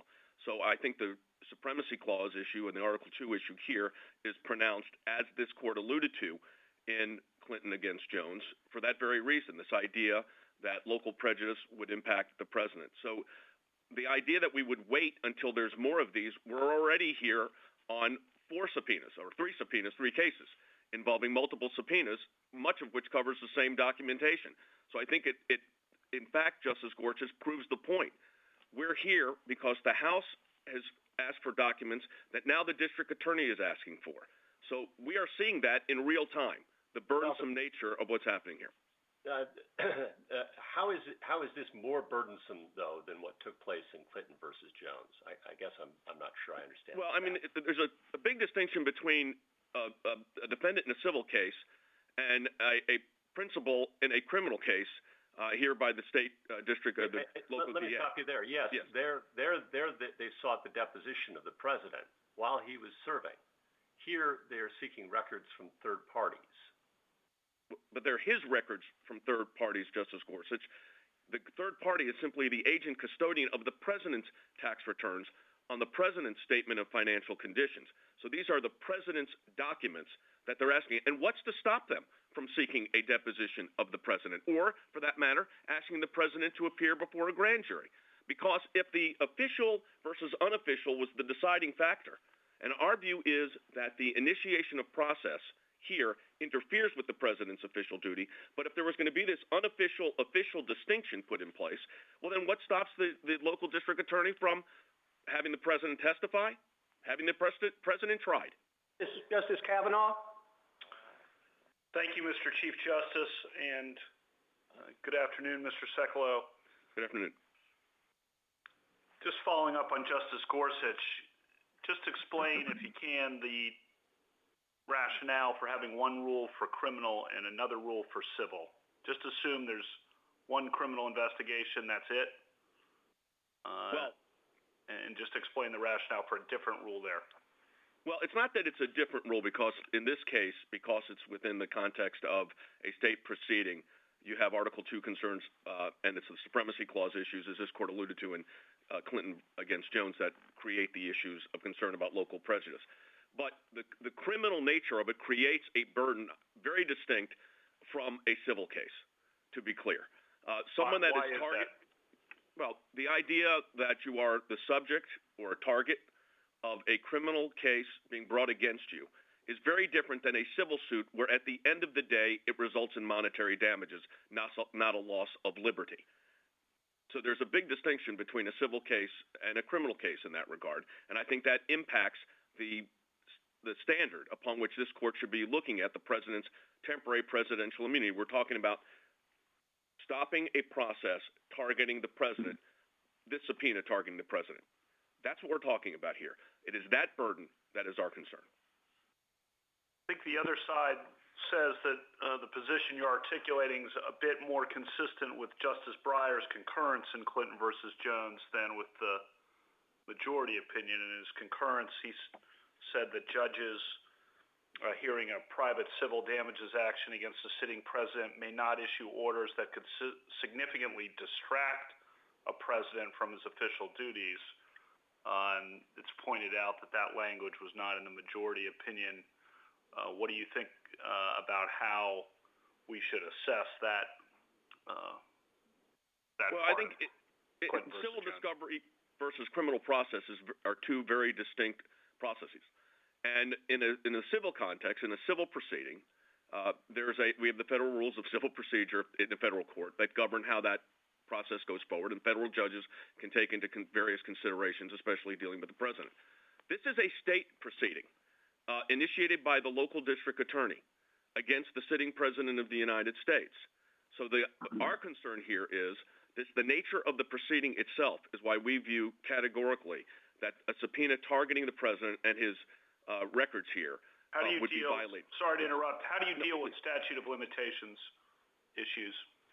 Well, the statute of limitation issues, of course, are decided under New York state law, and under New York state law, there would be procedures that could be utilized if, in fact, the DA were to elect to start a process like that, or if there were to eventually be action. But I need to say something. Thank you, counsel. Thank you, Mr. Chief Justice. General Francisco? Mr. Chief Justice, and may it please the court.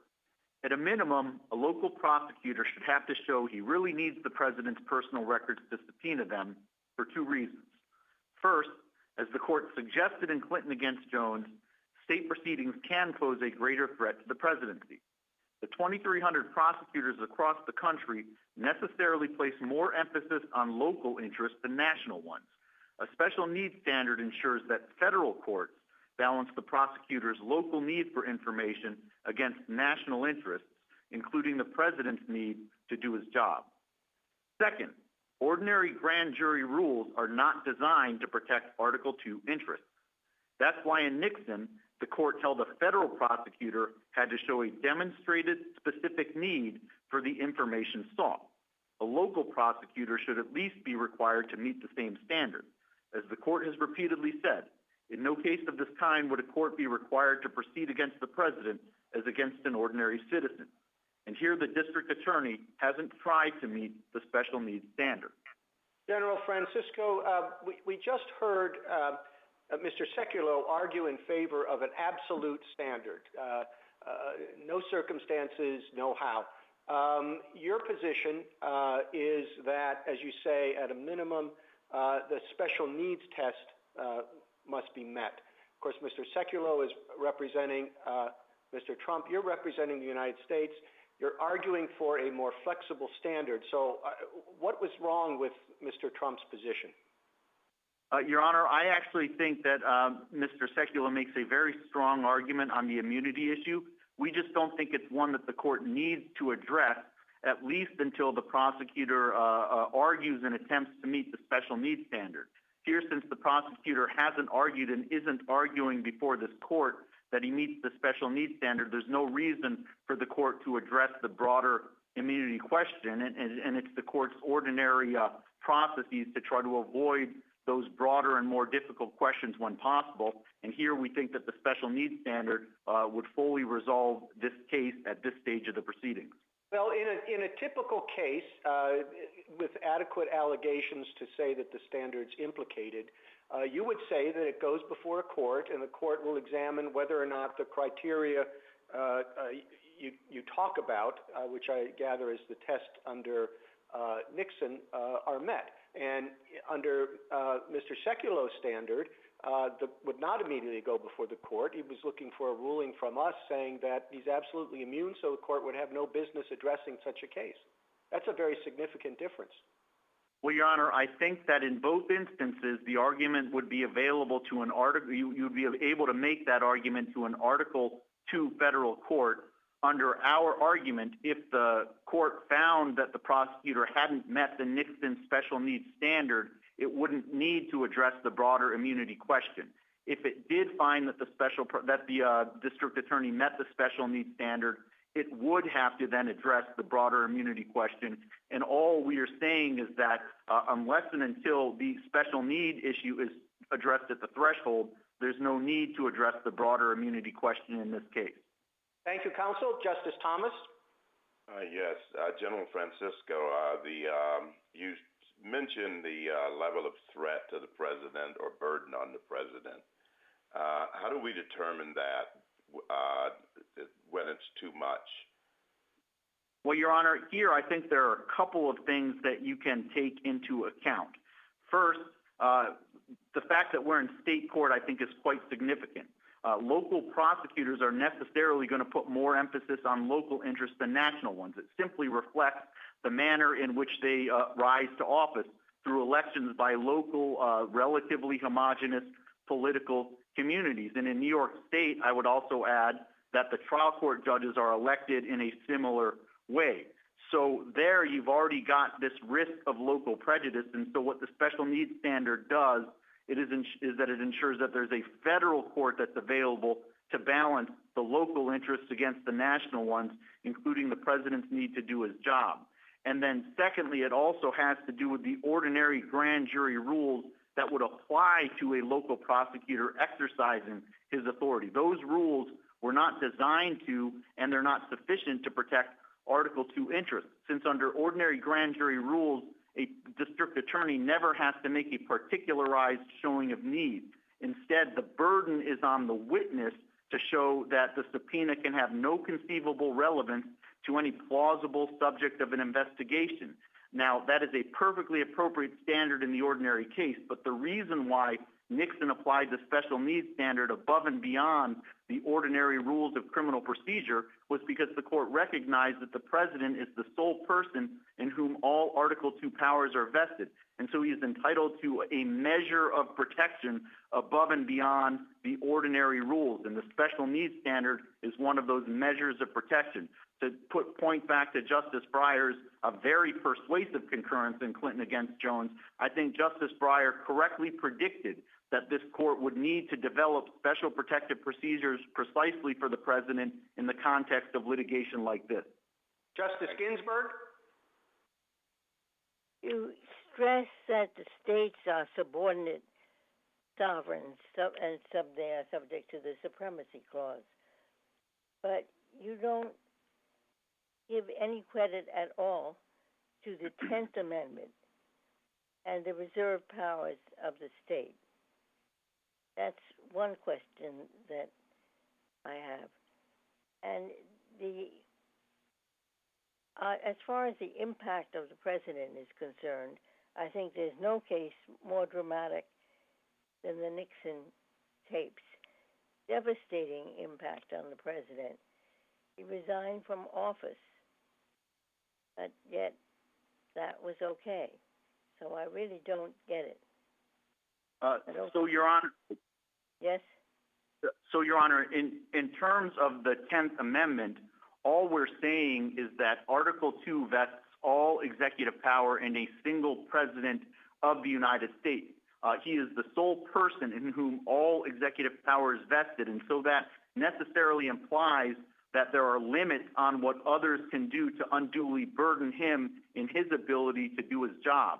So all that the special needs standard does is ensure that a prosecutor really needs the president's information before he can enforce that subpoena. Since if he can't even show that he really needs the information, he's necessarily imposing an undue burden on the president and creating a serious risk of harassment. And if you multiply that by 2,300 prosecutors across the country, I think that the risk to the presidency is quite obvious. In terms of the Nixon case, we are actually arguing for the same standard that the court applied in the Nixon case, the special needs standard. We're just saying that a local prosecutor in state court should be, at a minimum, be required to meet the same standard that the federal prosecutor in Nixon had to meet and show that he really does need the information that he's seeking. Since, again, if he doesn't, it's unnecessarily burden. Yes, Your Honor. The grand jury is an investigatory body. It doesn't make, at the outset, specific charging decisions while the investigation is underway. It investigates in order to determine should there be specific charging decisions. But you would have them make charging decision before they investigate, and that seems to be backward.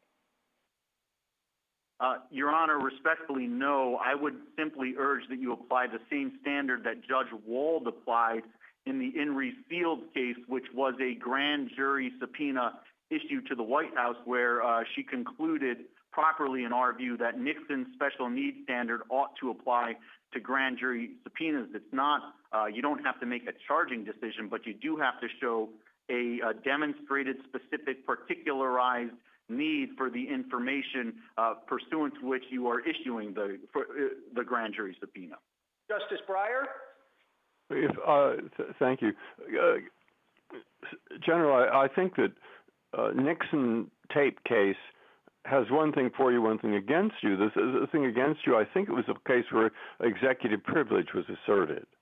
But what's for you, and I think might be more relevant, is in that case, the court said, well, there has been first a weighing of the burdensome nature, etc., a lot of other things in that, in the lower courts that have decided that it is appropriate to go forward.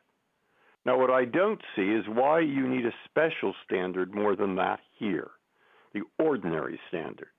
You would need a decision by us that it's reviewable in federal court. I understand that. But I don't see why you have to go beyond that, where the things you're talking about would be taken into account. Your Honor, you are absolutely correct that at a minimum we would need federal court review. And in that regard, I would note that the district attorney here agrees that there are Article 2 limits on what he can do, and that those Article 2 limits are in federal court. But respectfully, I would suggest that Nixon stands for more than simply some kind of weighing of interest. Nixon applied the special needs standard, and it said that the prosecutor did, in fact, have to show a particularized need for the information. That's all that we're suggesting ought to apply. But wasn't that in the context of assertion of executive privilege? Excuse me, Your Honor? Wasn't that in the context of an assertion by the president of executive privilege? Yes, Your Honor, it was, but litigation about private conduct is also burdensome, and as the court recognized in Clinton against Jones, the president might well need more protection in state court than he gets in federal court precisely because of the risk of local prejudice, and that's why the court reserved judgment on that question. So I think when you put those two things together, it does make it entirely appropriate to hold a local prosecutor in state court to the same standard as the federal prosecutor was held to in the Nixon case. And indeed, even if you were to take the district attorney's own case-specific test, I think you would need the special needs standard. After all, we don't typically get discovery into a grand jury proceeding. So the only way to assess at the front end whether the prosecutor is issuing an unduly burdensome subpoena or issuing a subpoena in bad faith is to require some kind of showing of special need. After all, why would a local... Justice Alito? And General, could you explain in more specific terms how you think this showing of special need would be carried out in district court? I assume that the prosecutor would have to make some kind of, would have to reveal what was being investigated and why this particular information was needed for or essential for the investigation. Now, would that be done, would that be reviewed by the judge ex parte? Would it be available to whoever the sitting president is to object to that, to review it and object to it? Your Honor, it's difficult to answer that question in a vacuum because I think it would very much depend on the particular case, but let me make my best stab at it.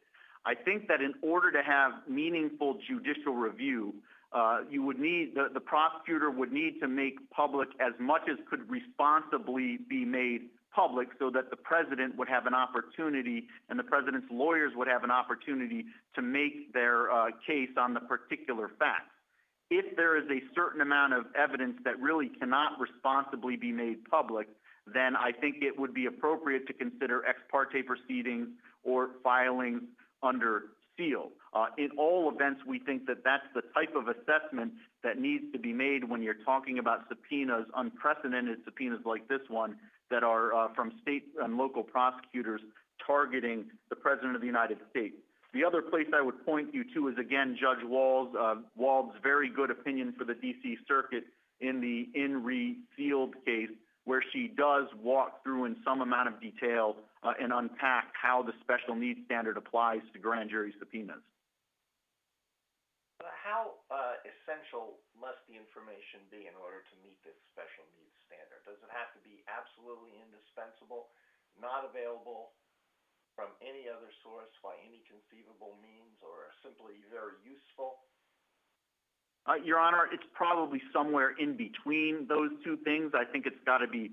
I think it's got to be critical to the charging decision, so it can't just be marginally useful or merely duplicative or interesting to a tangential side issue. It does have to be critical to the charging decision. If the information is readily available elsewhere, I don't see how a prosecutor could meet the special needs standard. And if the information he currently does have is sufficient for him to make a responsible charging decision, I also don't think how he could meet the special needs standard. So I guess I would put it somewhere. Justice Sotomayor? General,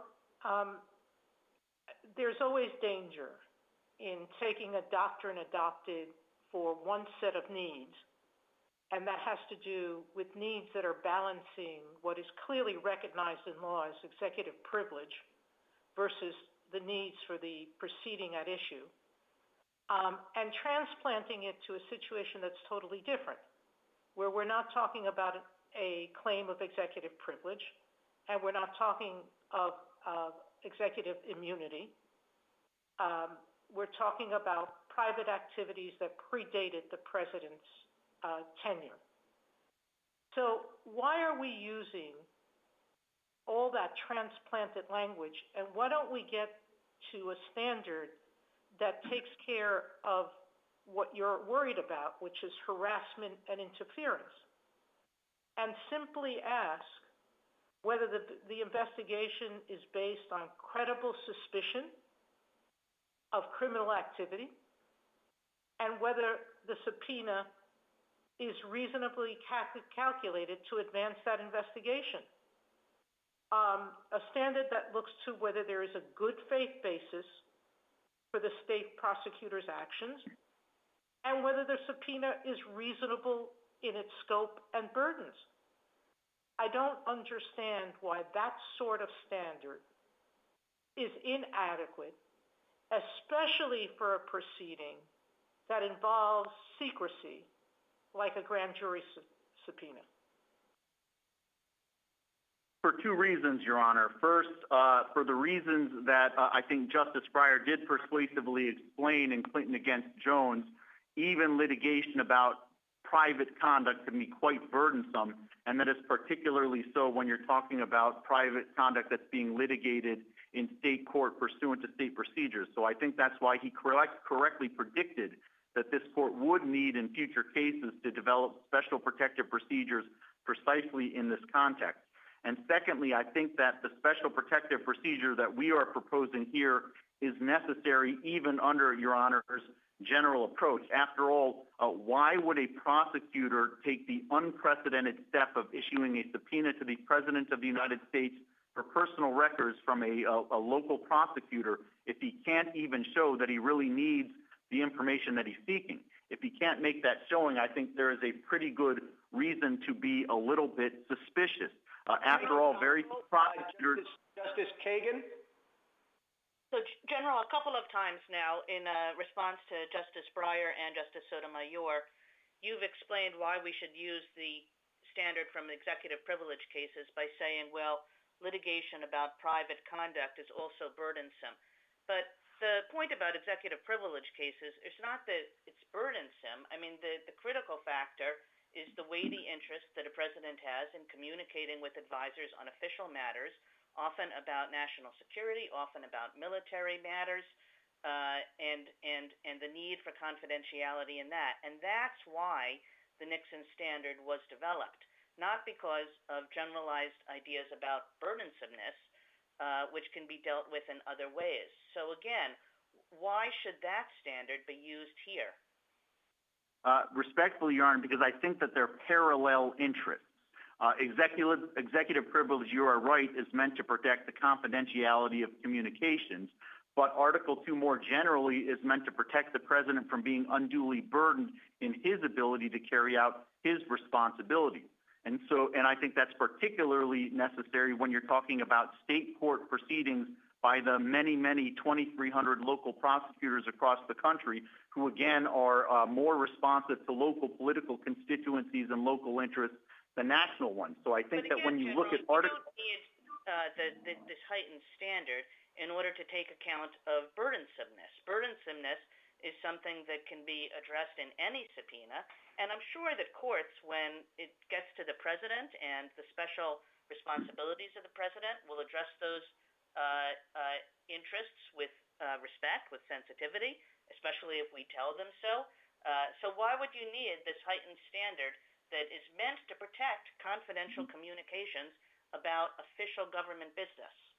For two reasons, Your Honor. First, because under the ordinary grand jury rules, the only question as to burdensomeness is whether the subpoena has any conceivable relevance to any plausible subject of investigation and therefore is unduly burdensome. And secondly, I think that judgment has to be made by federal courts, not state courts, because state courts, like local prosecutors, are going to be more responsive to local interests. After all, in New York State, trial court judges, like the district attorneys, are elected in partisan elections. So all we're saying is that this is the type of assessment that needs to be made in federal court, and the most appropriate and easy to apply standard is the standard that you've already been applying for 50 years under the Nixon case. And we think that that is... Justice Gorsuch? Counsel, I'd like to just explore a little further how this standard that you're proposing would play out in practice. I suppose you'd have a local prosecutor saying, I'm investigating a tax infraction. And the best and maybe only evidence of that potential infraction are the tax records in the possession of the potential defendant. Why wouldn't that meet the special heightened test that you proposed in every case? And if it does, then what have we achieved? Well, Your Honor, I think it would depend on who the potential defendant is. If the potential defendant is the President of the United States, here the district attorney doesn't contest the fact that he cannot indict the President of the United States until after he leaves office.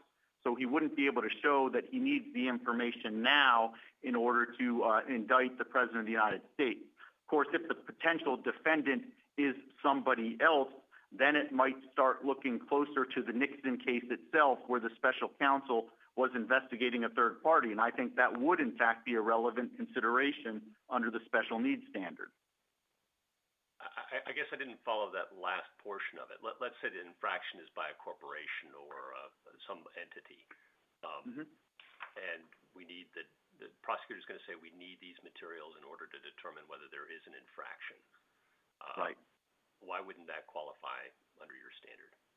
I think that would certainly be a relevant thing to take into account under our standard. And if he actually met the special need test with respect to the information and found that it was really necessary in order to bring charges against that third party, he may well meet the special needs standard, and then you'd have to address the broader immunity questions. In this particular, how much showing of a special need is required under your standard? The prosecutor says I have some reasonable suspicion that there's a tax deficiency by some entity. Is that enough? Your Honor, I think it's more than that. I think he's got to show that the information he's seeking is critical to him responsibly making a charging decision, that he can't get that information from somewhere else, and the information that he does have is insufficient. It's essentially the same standard this court applied in Nixon, the D.C. Circuit applied in the Resealed case. It's not like it's a hard and fast bright line rule, but it is an administrable rule that courts have been applying for some 50 years now. Thank you, counsel. Justice Kavanaugh. Thank you, Mr. Chief Justice, and good afternoon, General Francisco. Good afternoon. I want to follow up on Justice Thomas and Justice Kagan and really zero in on what the Article 2 interest is before we talk about what standard. And I think in Justice Breyer's concurrence in Clinton against Jones, he referred to the interest in time and energy distraction, which he drew from Nixon versus Fitzgerald, a different Nixon case, as an independent Article 2 interest that is distinct from distortion of official decision-making, which would be more the executive privilege kind of interest. Is that the Article 2 interest you're zeroing in on, or is it something else? Well, Your Honor, respectfully, I think it's both of them, and as I read Justice Breyer's opinion, he likewise understood it to be both of them.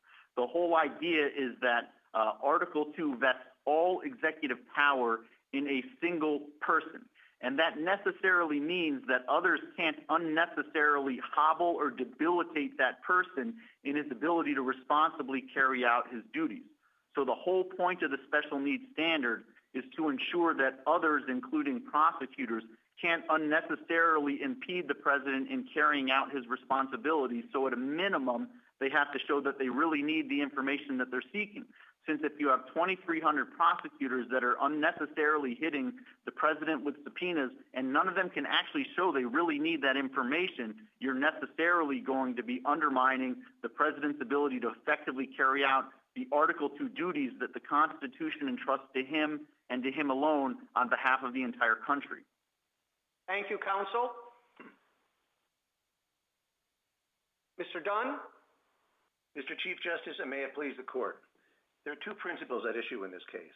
One is the central role of the president in the functioning of our national government and the need to avoid interfering with the president's ability to carry out those important duties. The other principle is that under our Constitution, when a president acts as a private individual, he or she has responsibilities like every other citizen, including compliance with legal process. In particular, this court has long held that American presidents are not above having to provide evidence in response to a law enforcement inquiry. We're mindful that as a state actor, our office cannot investigate a president for any official acts, and that we cannot prosecute a president while in office. But here, we're talking about a subpoena sent to a third party concerning private conduct by a variety of individuals and businesses. Yes, one of them is the president, but no one's been targeted or charged with anything. There's no claim of any official acts or any executive privilege.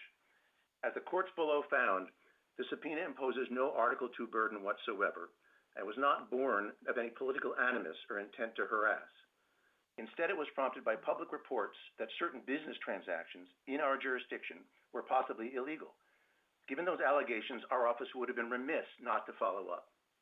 In response, the President asked the court to overturn 200 years of precedent by declaring he has a blanket immunity while in office from any legal inquiry, even for his prior private acts, even though that could result in a permanent immunity for him and the other parties if the statutes of limitation expire, and even though it could prevent the discovery of evidence that could exonerate the individuals involved. Finally, his novel claim also asked the court to presume that state actors have a, quote, reckless mania that will cause them to, quote, relentlessly harass presidents, and that state and federal courts will allow prosecutors to do so. Of course, there's no historical support for this claim, which flies in the face of federalism. The supposed floodgates have been open for generations, and there's never been a flood. The only thing new here is the subpoena comes from the state. But absent a constitutional burden, that shouldn't lead the court to abandon its long-standing respect for state criminal proceedings. Thank you, counsel. We've had the cases this morning and this case, and they are in many respects very similar. In the case of the subpoena itself, they're identical.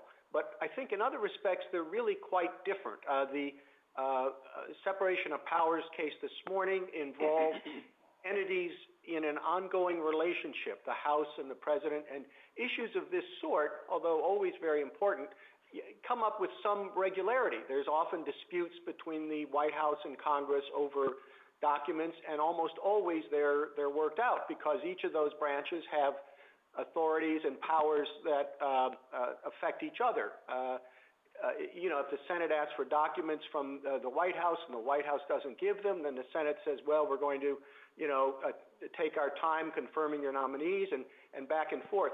But with respect to local prosecutors, you don't have that ongoing relationship. So the possibility of working something out is far less evident. And if you're doing that, the stakes are, well, it's just a little more difficult because there isn't that ongoing relationship. So shouldn't there be a higher standard before we permit the district attorneys from around the country, but there are also more of them than the two houses of Congress, 2,300 of them.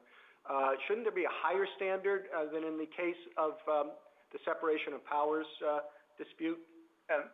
Your Honor, I think our answer to that is yes. And putting aside its relationship or not to the separation of powers analysis, I'd like to address the DOJ's proposed heightened showing standard because we see that, let me put it this way, we see that there are three reasons, I think, why the DOJ's new heightened showing proposal doesn't work. And a number of questions in the last argument, I think, touched on some of these concepts, if I might. First, one problem is that the approach that they're suggesting really reverses the court's prior approach to fact-finding in these types of cases in a way that I think would harm the grand jury process, which I can explain.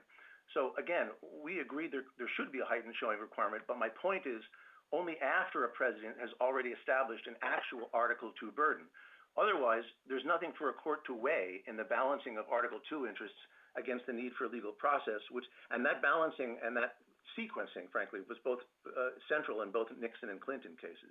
Here, would you articulate for me precisely what standard you think should apply in your case, and in what sense is it more rigorous than that would apply in the dispute between the White House and Congress? Yes, I think we believe that a prosecutor, if there's been an affirmative showing by a president of an Article II burden, and of course the courts have below held that there has not been such a showing here, but if in a different case there was such a showing made, we believe a prosecutor should be required to show, one, an objective basis for the investigation, and two, a reasonable probability the request would yield relevant information.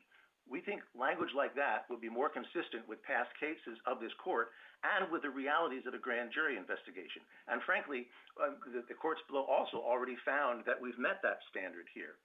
The problem is that the alternative of requiring a state prosecutor to get permission first from a federal judge for any request relating to a president's business activities would undermine this court's prior rulings, like the one in our enterprises, that a grand jury shouldn't be burdened by procedural challenges and delays because it's a confidential process and not an adversarial proceeding. And the DOJ's new standard just ignores that. The other problem... Justice Thomas? Thank you, Mr. Chief Justice. Mr. Dunn, you were about to say how DOJ's approach would harm the grand jury process. Would you finish that? Yes, and I think I was just addressing that, Justice Thomas. That is, to require us in any given case to run across the street to federal court and say, by the way, we have an investigation underway. It happens to touch on a president's prior business transactions in which he and others were involved in, and we'd like to get permission to send a subpoena for records that are in either the possession of a president or maybe the president's agents, like his accounting firm here. Again, it completely upends the way that a grand jury process is supposed to work. If I might, the second big problem, I think, with the DOJ's analysis is that the language that they've chosen just doesn't work, contrary to what I just set out, because it only applies in the context of a trial subpoena.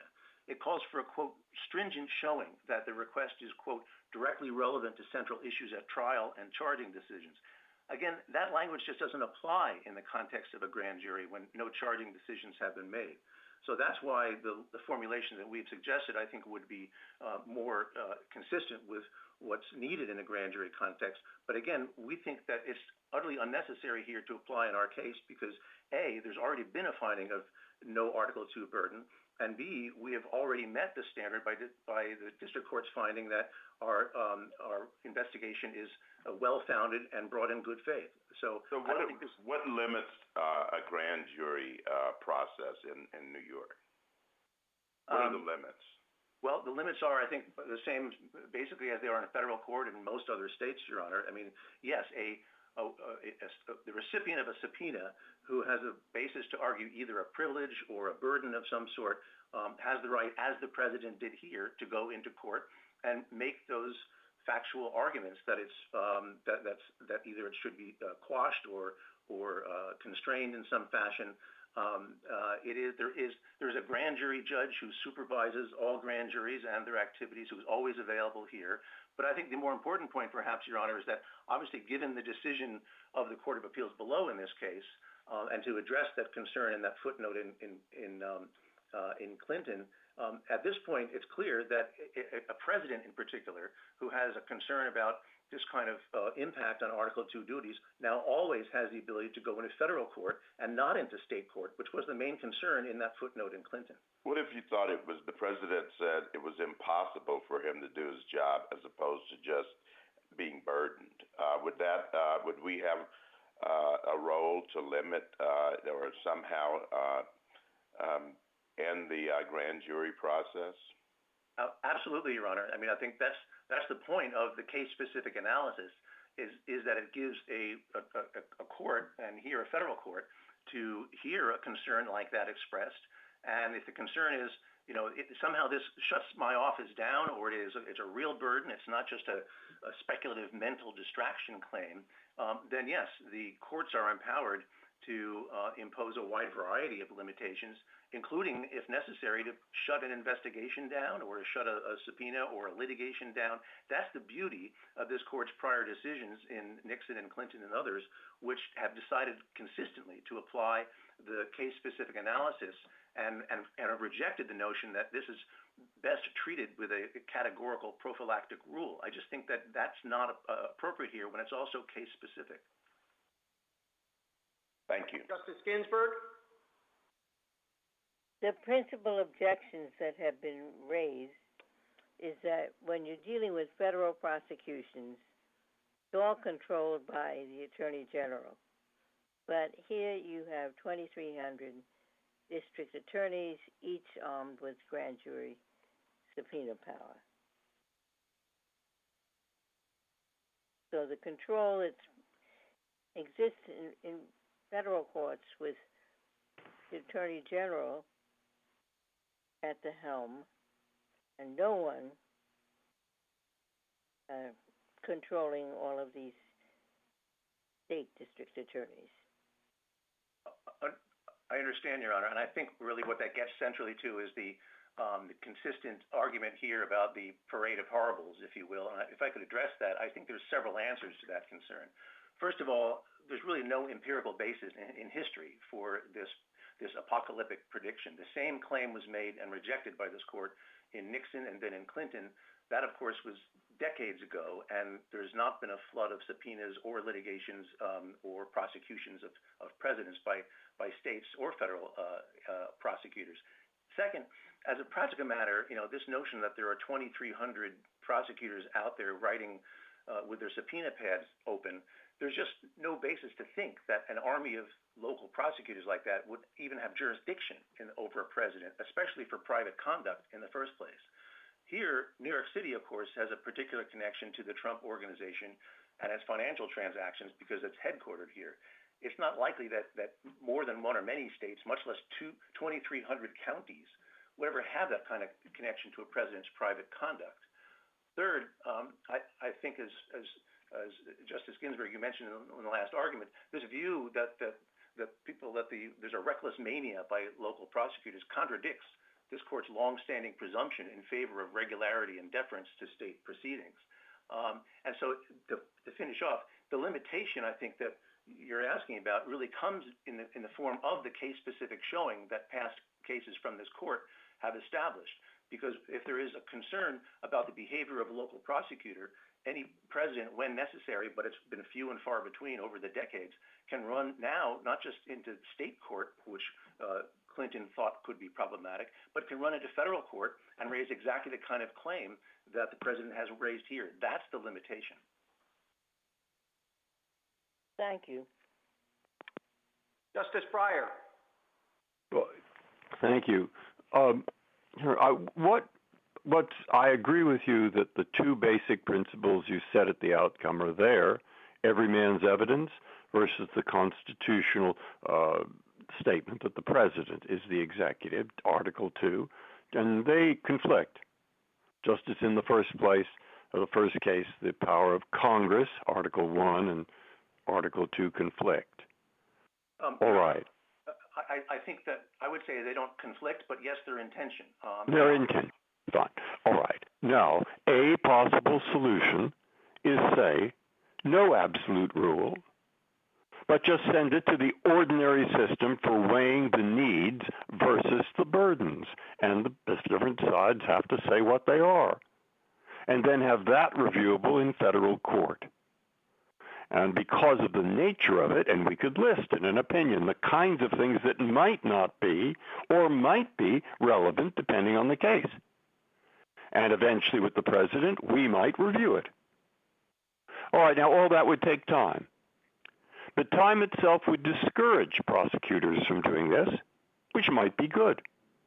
And time itself would encourage House, Congress, President to work things out in a non-judicial way. All right, I don't put that as being wedded to it. I want to know your reaction. Well, Your Honor, I think what you're describing is exactly what this court held in Clinton, and it's exactly, frankly, what has happened now in this case, which is, yes, in this case, the president decided to pursue his claim of immunity in federal court versus state court, which is fine and now available, I think, in the future to all presidents.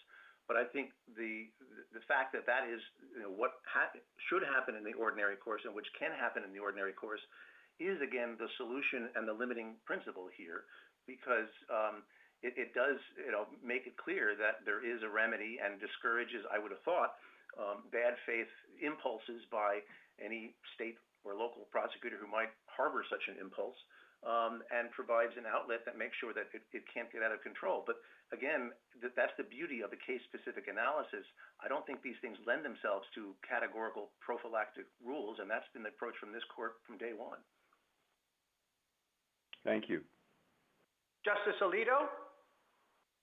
As I understand your proposed standard, there would be available review in federal court, and the prosecutor would have to show an objective basis for the subpoena and the relevance of the subpoena to the investigation. Is that correct? Basically, under language like that, I said point 2 was a reasonable probability that will yield relevant information, but yes, that's the concept. Okay, reasonable probability. What would be your objection to a somewhat more demanding standard? So the prosecutor would have to show that the information can't be obtained from another source, or it would be very difficult to obtain it from another source, and the information unless the information is obtained right now, as opposed to at the end of the president's term, there would be some serious prejudice to the investigation. Your Honor, I frankly don't think that any of those concepts are foreign to the standard that I articulated, and I think they are relevant, in fact, to the objective basis and relevance points. Here, for example, and again, I think the court below, the district court in particular, heard our explanations, and including the fact that the reason why we went to Mazars is not to do an end run around negotiations with the president's lawyers. It's because Mazars, as the outside accounting firm, is, as far as we could tell, the only repository of what might be the most important documents in an investigation like this, which are not just the tax returns, but the surrounding accounting materials and work papers, et cetera, which shed light on the good faith or not of the transaction. So my short answer, I'm sorry, is that I think those concepts would be fine and not unduly burdensome in the context of the standard that I set forth. Can I ask you one other thing? Do you think that the adjudication of this in all cases of a similar nature would depend in any way on state law and practice regarding grand jury secrecy? In federal court, the rules of grand jury secrecy are, of course, very strict. States have different rules. Suppose a particular state imposes no restriction on the revelation by a member of the grand jury or perhaps even by the prosecutor of the information that is supplied in compliance with a subpoena. Well, Your Honor, I'm not aware of any other states having that kind of lax or non-existent grand jury secrecy rule. I can assure the court that in New York State, our grand jury secrecy laws are at least as strict as under the federal system.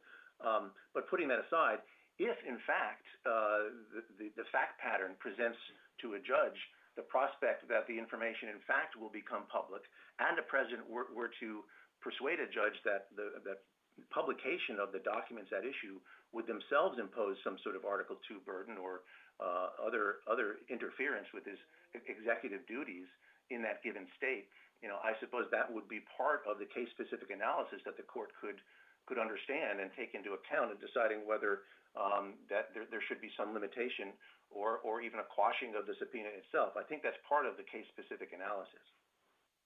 I mean, we both know that prosecutors that there are prosecutors who leak all sorts of information, including grand jury information, to all sorts of media sources, including specifically the New York Times. If there were a showing that was a risk, would that have a bearing on this? Your Honor, it's hard for me to. I'm not aware of any kind of real pattern or practice of leaking of actual grand jury materials that are covered by grand jury secrecy. Yes, in all different kinds of offices, there are at times, leaks of status of cases and that kind of thing. But I am not aware, and our grand jury secrecy rules really prevent prosecutors, I believe, from actually turning over confidential grand jury secrecy materials to. You're not aware of this ever happening? Your office is never requested by media in the New York City area to disclose confidential investigative information? No. Well, they ask all the time, Your Honor, and the answer is consistently no, at least as far as I can represent. But what I'm trying to draw a distinction between is people commenting to reporters all the time, off the record, that kind of thing, versus turning over actual materials like, voluminous tax returns or other sensitive documents that have been gathered and which are covered by grand jury secrecy. That's what I just don't see happening here, and I think history supports that view. When you refer to an Article II burden, does that include the burden of harassment, the burden of using subpoenas for political purposes? Yes, Your Honor, I would certainly include that there. And again, there's been an express finding below here that there is the investigation was well-founded, that there was no harassment or bad faith in our bringing of the subpoena. Thank you. Justice Sotomayor? Counsel, did I understand your answer to Justice Alito to be that you are in agreement with the SG that we should impose a heightened need standard, a special need standard? No, Your Honor, I think we're all now calling it the heightened showing standard, or in the DOJ's lexicon now, the heightened need standard. But I think what I'm articulating is a very different standard in terms of the actual language to be looked at and imposed. Again, I think... But wait, if you can, counsel, because I want to be very precise.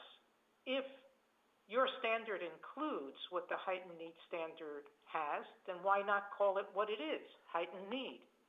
There has to be a reason you think we shouldn't call it that, and I don't know that I understand what difference you're proposing. I'm sorry, Justice Sotomayor. The concern I have with the DOJ language is, again, calling for a stringent showing that a subpoena request is directly relevant to central issues at trial and other concepts like that.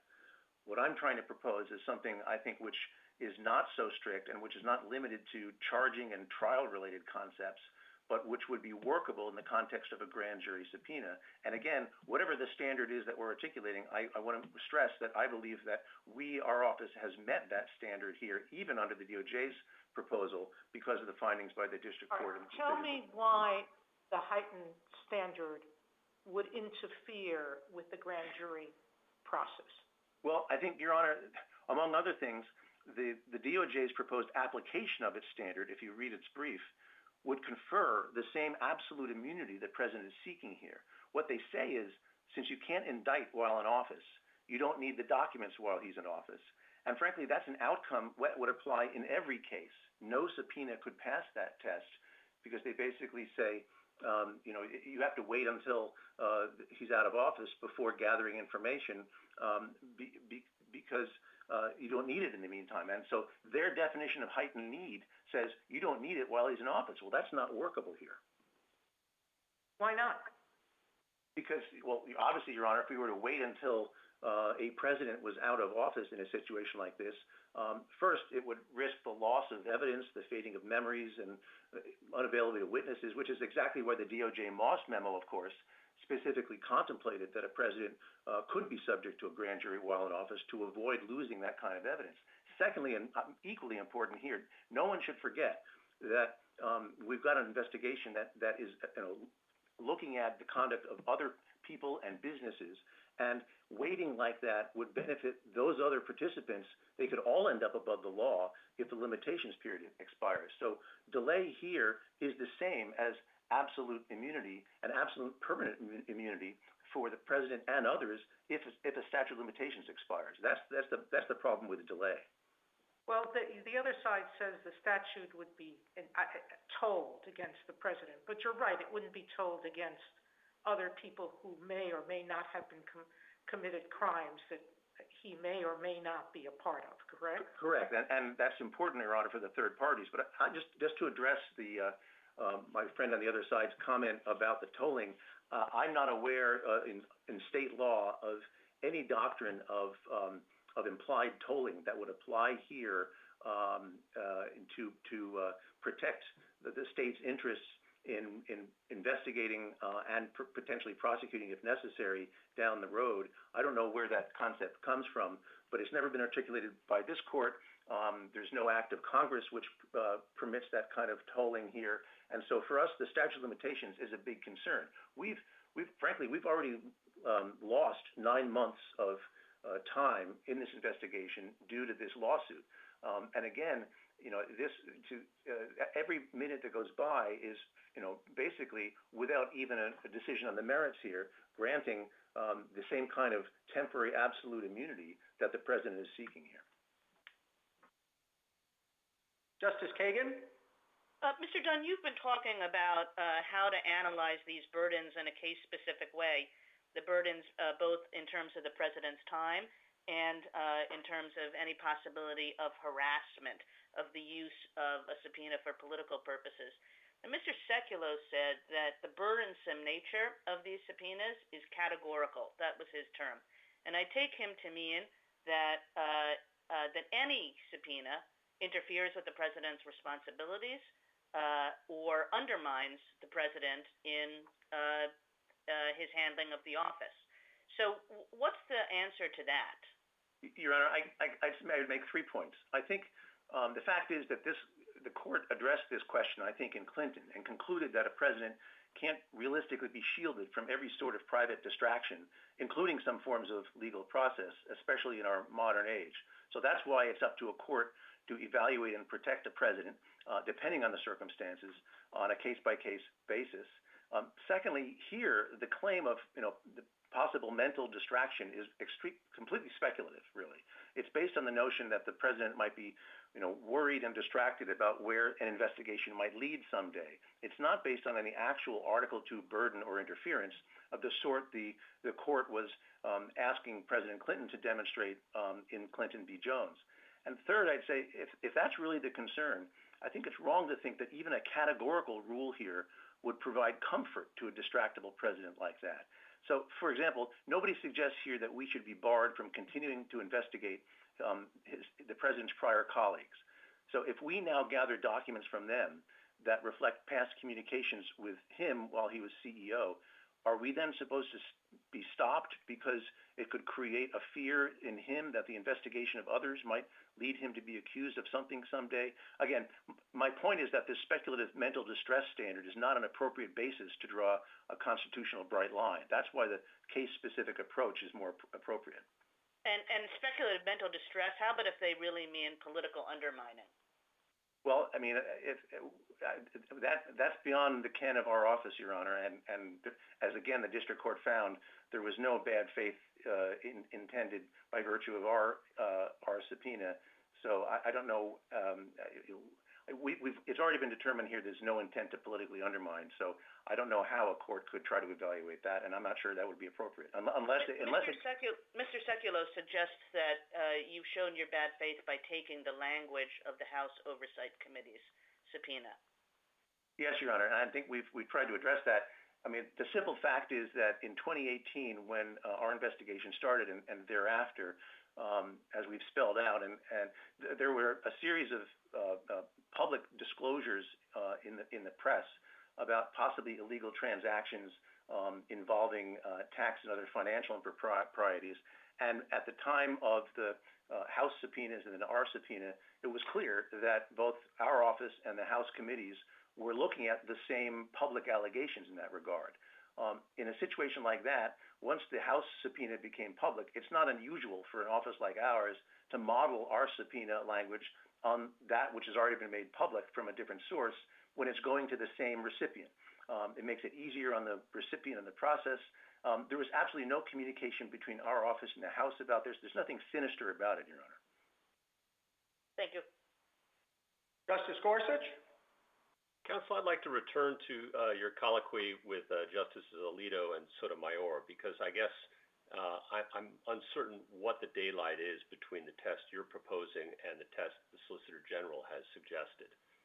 It seems like both of you agree that these questions should be resolved in federal court, and you've suggested that the prosecutor should have to demonstrate an objective basis for the investigation, and that there's at least a reasonable probability that the information sought will be helpful to that investigation, that it can't be obtained elsewhere, and that it's needed now rather than at the end of the president's term because of some serious prejudice that might take place in between. As I understood your discussion with Justice Sotomayor, you suggested that the difference is the Solicitor General thinks there should be an absolute immunity till the end of the term. I confess I didn't read the brief that way. I read it as suggesting the district attorney has to show why there's a need for the president's records now rather than at the end of the term. And I understood your discussion with Justice Alito to agree that that would be a relevant consideration. What am I missing? I think, Your Honor, putting aside the language differences, which I tried to highlight, I think the most important distinction is what I tried to note at the outset, which is the sequencing of the showings that need to be made. Because what the DOJ is proposing, as I understand it, is that in the first instance, it has to be the prosecutor who goes to federal court in this instance now, and makes an affirmative showing that the standard has been met, that there's some objective basis, and it can't be obtained elsewhere, et cetera, et cetera. And only after such a showing has been made by the prosecutor, according to the DOJ, does the burden then shift to the president to show Article 2 burden. And I think that's what's completely backwards and inconsistent with Nixon and Clinton. I think it's much more appropriate for the president, as the moving party, as here, to be required to make a showing, as any other litigant would be the case. Again, here we're talking about purely private conduct, to explain why this request somehow impacts not just on a need to gather documents, which is not the case here, but on an actual Article 2 burden. And only once that showing has been made should, I think, the burden shift to the prosecution, consistent with past cases by this court, to explain why, nonetheless, it's still necessary to permit the court at that point to conduct the balancing of apples and apples in terms of coming to the right conclusion in a specific case. To me, that's... Mr. Dunn, am I correct in thinking then that you agree that the forum should be federal court? You agree on all the relevant considerations, the necessity of the information, that it can't be obtained elsewhere, the timing issues, all are relevant considerations. It's just who bears the burden? Yes, Your Honor. Fighting over? Well, I'm maybe with the DOJ, there's less daylight between than us and the president's lawyers. But I think the important point that I would want to leave the court with is that even if one were to adopt that standard, or even frankly, I think the DOJ standard, the fact is we've already met that test given the findings of the courts below. Oh, I know you think you win no matter what. We have to write a rule that's presumptively of some value going forward and isn't just about one president, but it's about the presidency. And I'm just trying to understand what daylight actually exists. And is it fair to say that the only daylight that exists between you and the Solicitor General is who bears the burden of proof? I'm not trying to put words in your mouth. I'm trying to understand. No, Your Honor, I think it is the burden and the difference in language, which I pointed out to Justice Sotomayor. I think that those differences are important because I don't think that the DOJ's language works in a grand jury investigation. Thank you. Justice Kavanaugh? Thank you, Chief Justice, and good afternoon, Mr. Dunn. On that last point that you were talking about with Justice Gorsuch, the difference between the Nixon heightened need standard, you said it doesn't work in a grand jury. What do you do with Judge Wald's opinion in Ray's sealed case, which took Nixon and did apply it in a grand jury context? Yes, well, Justice Kavanaugh, as I think you mentioned in the earlier argument, the fact remains that the in Ray's sealed case was indeed applying the Nixon standard as the Nixon court contemplated to a claim of executive privilege. And as has been pointed out earlier today, I think that's a very different analysis to be undertaken for a very different purpose. And I don't think one can just simply import that language and apply it to I'm sorry to interrupt. Let's leave that for a moment. But the point on the grand jury versus trial, just on that point, Judge Wald's opinion did take Nixon and apply it in the grand jury context. And indeed, even in the grand jury context, when we're talking about a privilege analysis, I think that language is appropriate.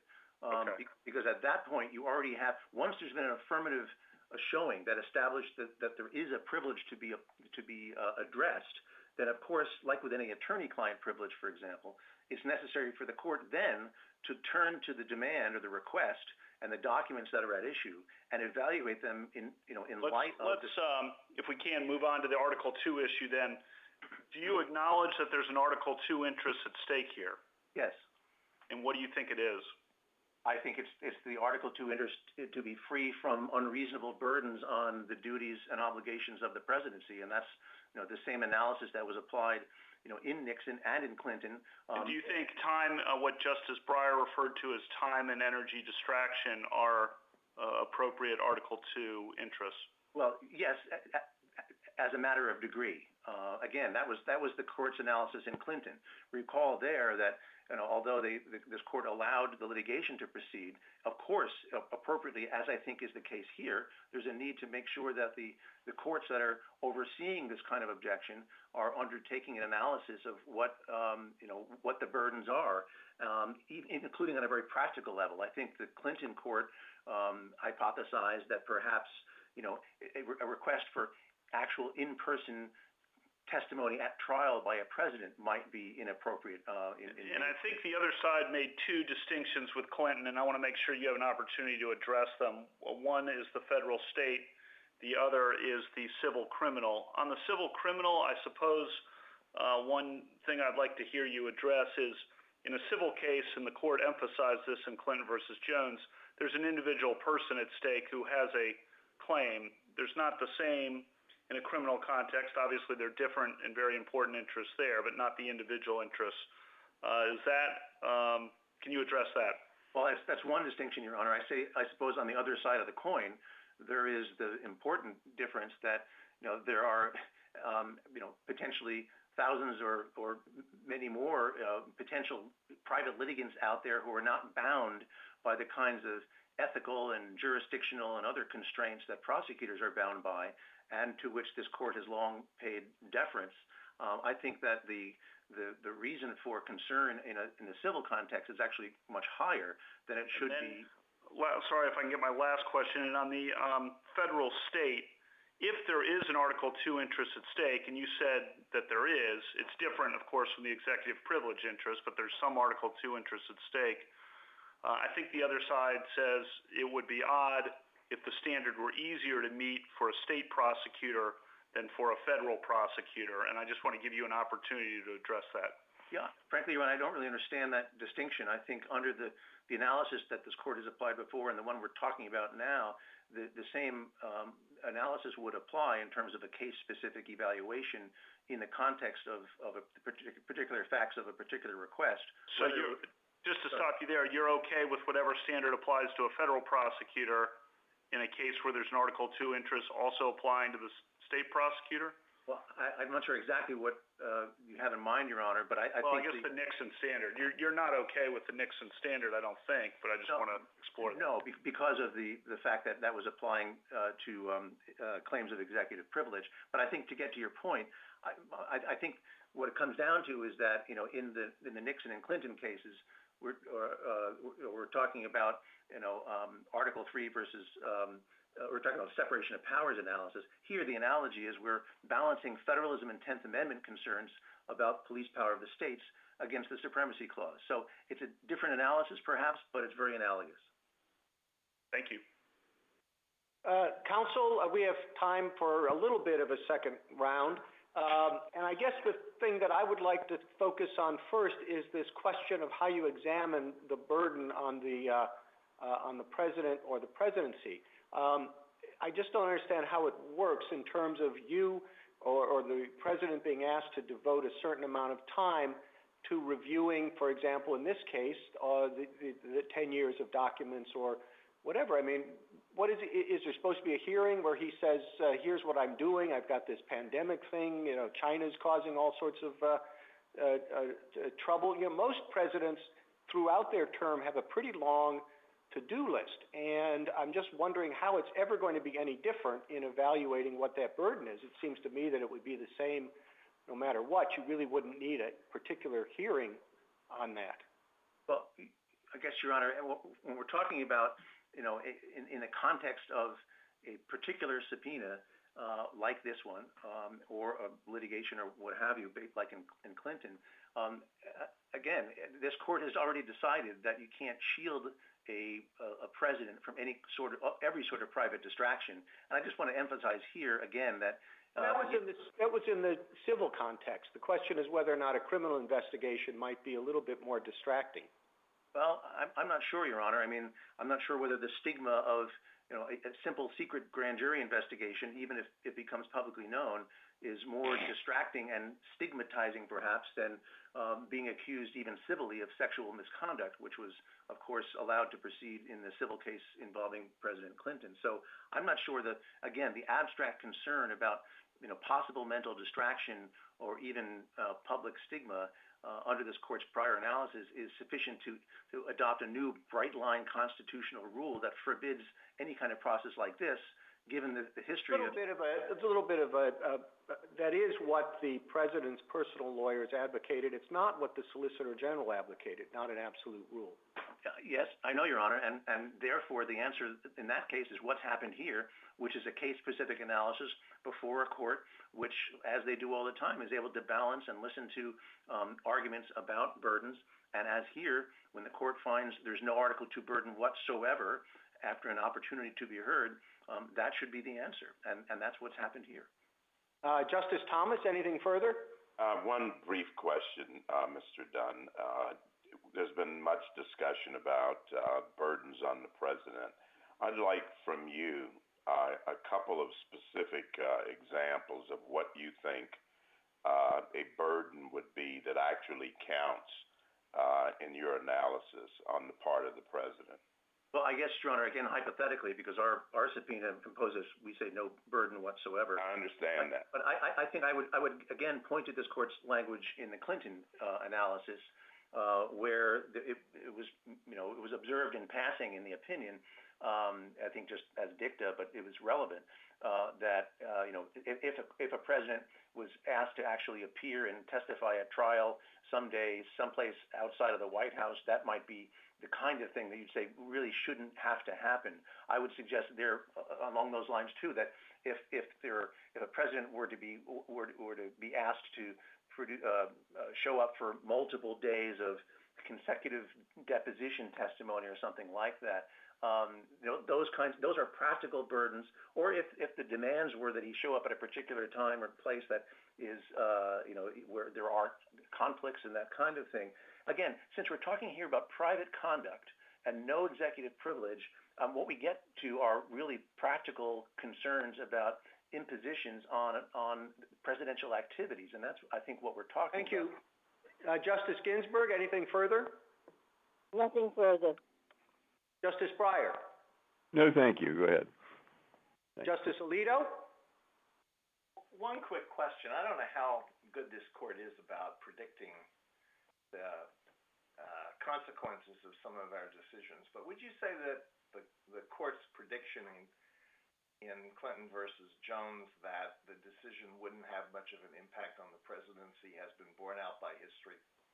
I guess, Your Honor, my view of the chronology in Clinton v. Jones, I'll try to be brief, is that I think, contrary to some people's view of history, I think that the district court, following this court's decision, kept a rather close rein on discovery in that case, and don't forget, later granted summary judgment in favor of the president long before trial.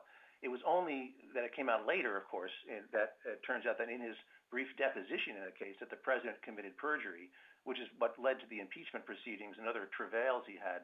So I don't think it was this court's opinion or the litigation itself that led to those problems. Frankly, it was his decision to lie under oath. So I think that this court's conclusion in both Nixon and Clinton that you could not accept the notion there's going to be a parade of horribles, either in a particular case or across the board, still has borne out over history. Justice Sotomayor? I'm not sure that I understood your statement earlier, that the only difference between you and the SG, well, there are two differences. One in the articulation of special needs or heightened standard, but you said it's the burden of proof. But you've already conceded to one of my colleagues that there is an automatic burden on the Article 2 clause by subpoenaing a sitting president, period. No, I've not, Your Honor. I'm sorry, but I've not conceded that. All right. What then are you conceding when you say there's a burden? I'm conceding. And what kind of burden are you talking about? And number three, articulate more precisely what problems you have with the heightened standard that Nixon set in its grand jury subpoena. Yeah, I guess in my response, I think to Justice Gorsuch, my concern, what I acknowledged was that, yes, a subpoena like this implicates Article 2 issues and potential burdens, and it's those which have to be weighed in a case-specific analysis. I wasn't conceding that the mere fact of the subpoena imposes, quote, an Article 2 burden. I think that's the distinction I would draw. And again, getting back to the language question, again, it's the DOJ's language that calls for a stringent showing that a request is directly relevant to central issues at trial and specific charging decisions. And again, very simply, as a practical matter, no court and no prosecutor could meet that standard because in a grand jury, one is not thinking about charging decisions or central issues at trial. And that's why I think the simple language that the DOJ is applying in its new heightened showing standard is just not workable. Justice Kagan? Mr. Dunn, on the question of a possible distinction between state prosecutors and federal prosecutors, the president's lawyers have urged that there's a legal difference arising from the supremacy clause. And I don't think we've talked about that argument yet. What is your response to that? I think the response, Your Honor, is I alluded to it before, and I think all it means is that there is a balance to be struck between, in this case of state prosecutors, the supremacy clause concerns against the rights of states under their police powers and the concepts of federalism and the requirements of the 10th Amendment to allow the states to exercise their rights, especially in the criminal context, which are so important. So I think that's the parallel to the balancing in the federal prosecutor context. But I think it's even more important given the federalism concerns and the fact that state prosecutors, of course, not only do they have the reserved police power of the states, but in context of criminal investigations, a large body of criminal conduct is only prosecutable by the states. So that's the thing that has to be balanced here. Justice Gorsuch? Nothing further. Thank you, Chief. Justice Kavanaugh? Thank you, Chief Justice. I just wanted to ask again, deferral of the investigation until after the presidency, assuming statute of limitations issues were solved, which is a big assumption, I understand. Can you tick off the concerns you would have about that so that we have those clear? Yes, Justice Kavanaugh. Again, it's point number one would be the putting aside statute of limitations concern, which I don't think one can discount here because I don't think it's been addressed, ever obviously by this court in this context, and that's our paramount concern, to be honest, at this point, because the clock is ticking. But even if that were to be addressed somehow, the risk of over time by waiting of losing evidence and losing witnesses and that kind of thing is a very real risk. Again, I think the OLC Moss memo addressed that expressly in saying that a grand jury proceeding should be allowed to proceed. But secondly, here, and it's not unusual, since there are other third parties at issue in the investigation, requiring us to delay because a president is still in office as to those third parties in gathering important evidence could yield them being above the law if the statute of limitations runs as to them. Thank you. Mr. Dunn, would you like a minute or two to wrap up? Yes, Your Honor. Thank you. Your Honors, the issue presented here today is extremely narrow but extremely important. We have a state investigation that's well-founded, implicates no official conduct or executive privilege, involves a variety of third parties, faces serious time constraints, and has been found to impose no Article II burdens. These facts put our subpoena well within the scope of legal process permitted by this court for generations, indeed back to 1807. Past decisions have consistently found that courts already have robust tools to protect presidents from abusive claims or demands. There's no need here to upend precedent or to write a new rule that undermines federalism, especially when such a rule would create a risk that American presidents, as well as third parties, could unwittingly end up above the law. Thank you. Thank you, counsel. Mr. Sekulow, you have 2 minutes for rebuttal. Thank you, Mr. Chief Justice. Let me start with this, and there's some agreement. The New York County District Attorney acknowledges that their subpoena implicates Article II issues and burdens. They also agree that there is harms that could rise to the presidency. We say those harms have actually existed. The other aspect of this is the ordering. Who carries the burden here? That seems to be the issue that's left open. This court's decision in Cheney answered that very clearly, and it said that the exacting standard is carried by the party requesting the information. So it would be carried by the respondent in this particular case. There has been no showing and no findings of heightened need standards being met here. And I think it's, again, also important to remember, and I think this came up in the context of earlier questioning, there's a different stigma that attaches to criminal process than civil litigation. And I don't think that stigma should be ignored in a case like this. But the irony of all of this is that the House of Representatives and the district attorney issued essentially the same subpoenas to the same custodian for the same records. The House said it wants the records so it can legislate, not for law enforcement reasons. The district attorney says he wants the same records for law enforcement reasons. He has no legislative authority. But what's really happening here could not be clearer. The presidency is being harassed and undermined with improper process that was issued, in our view, for illegitimate reasons. The copying of the subpoena speaks to that. The framers saw this coming, and they structured the Constitution to protect the president from this encroachment. Thank you, Mr. Chief Justice. Thank you, counsel. The case is submitted. The Honorable Court is now adjourned until tomorrow at 10 o'clock.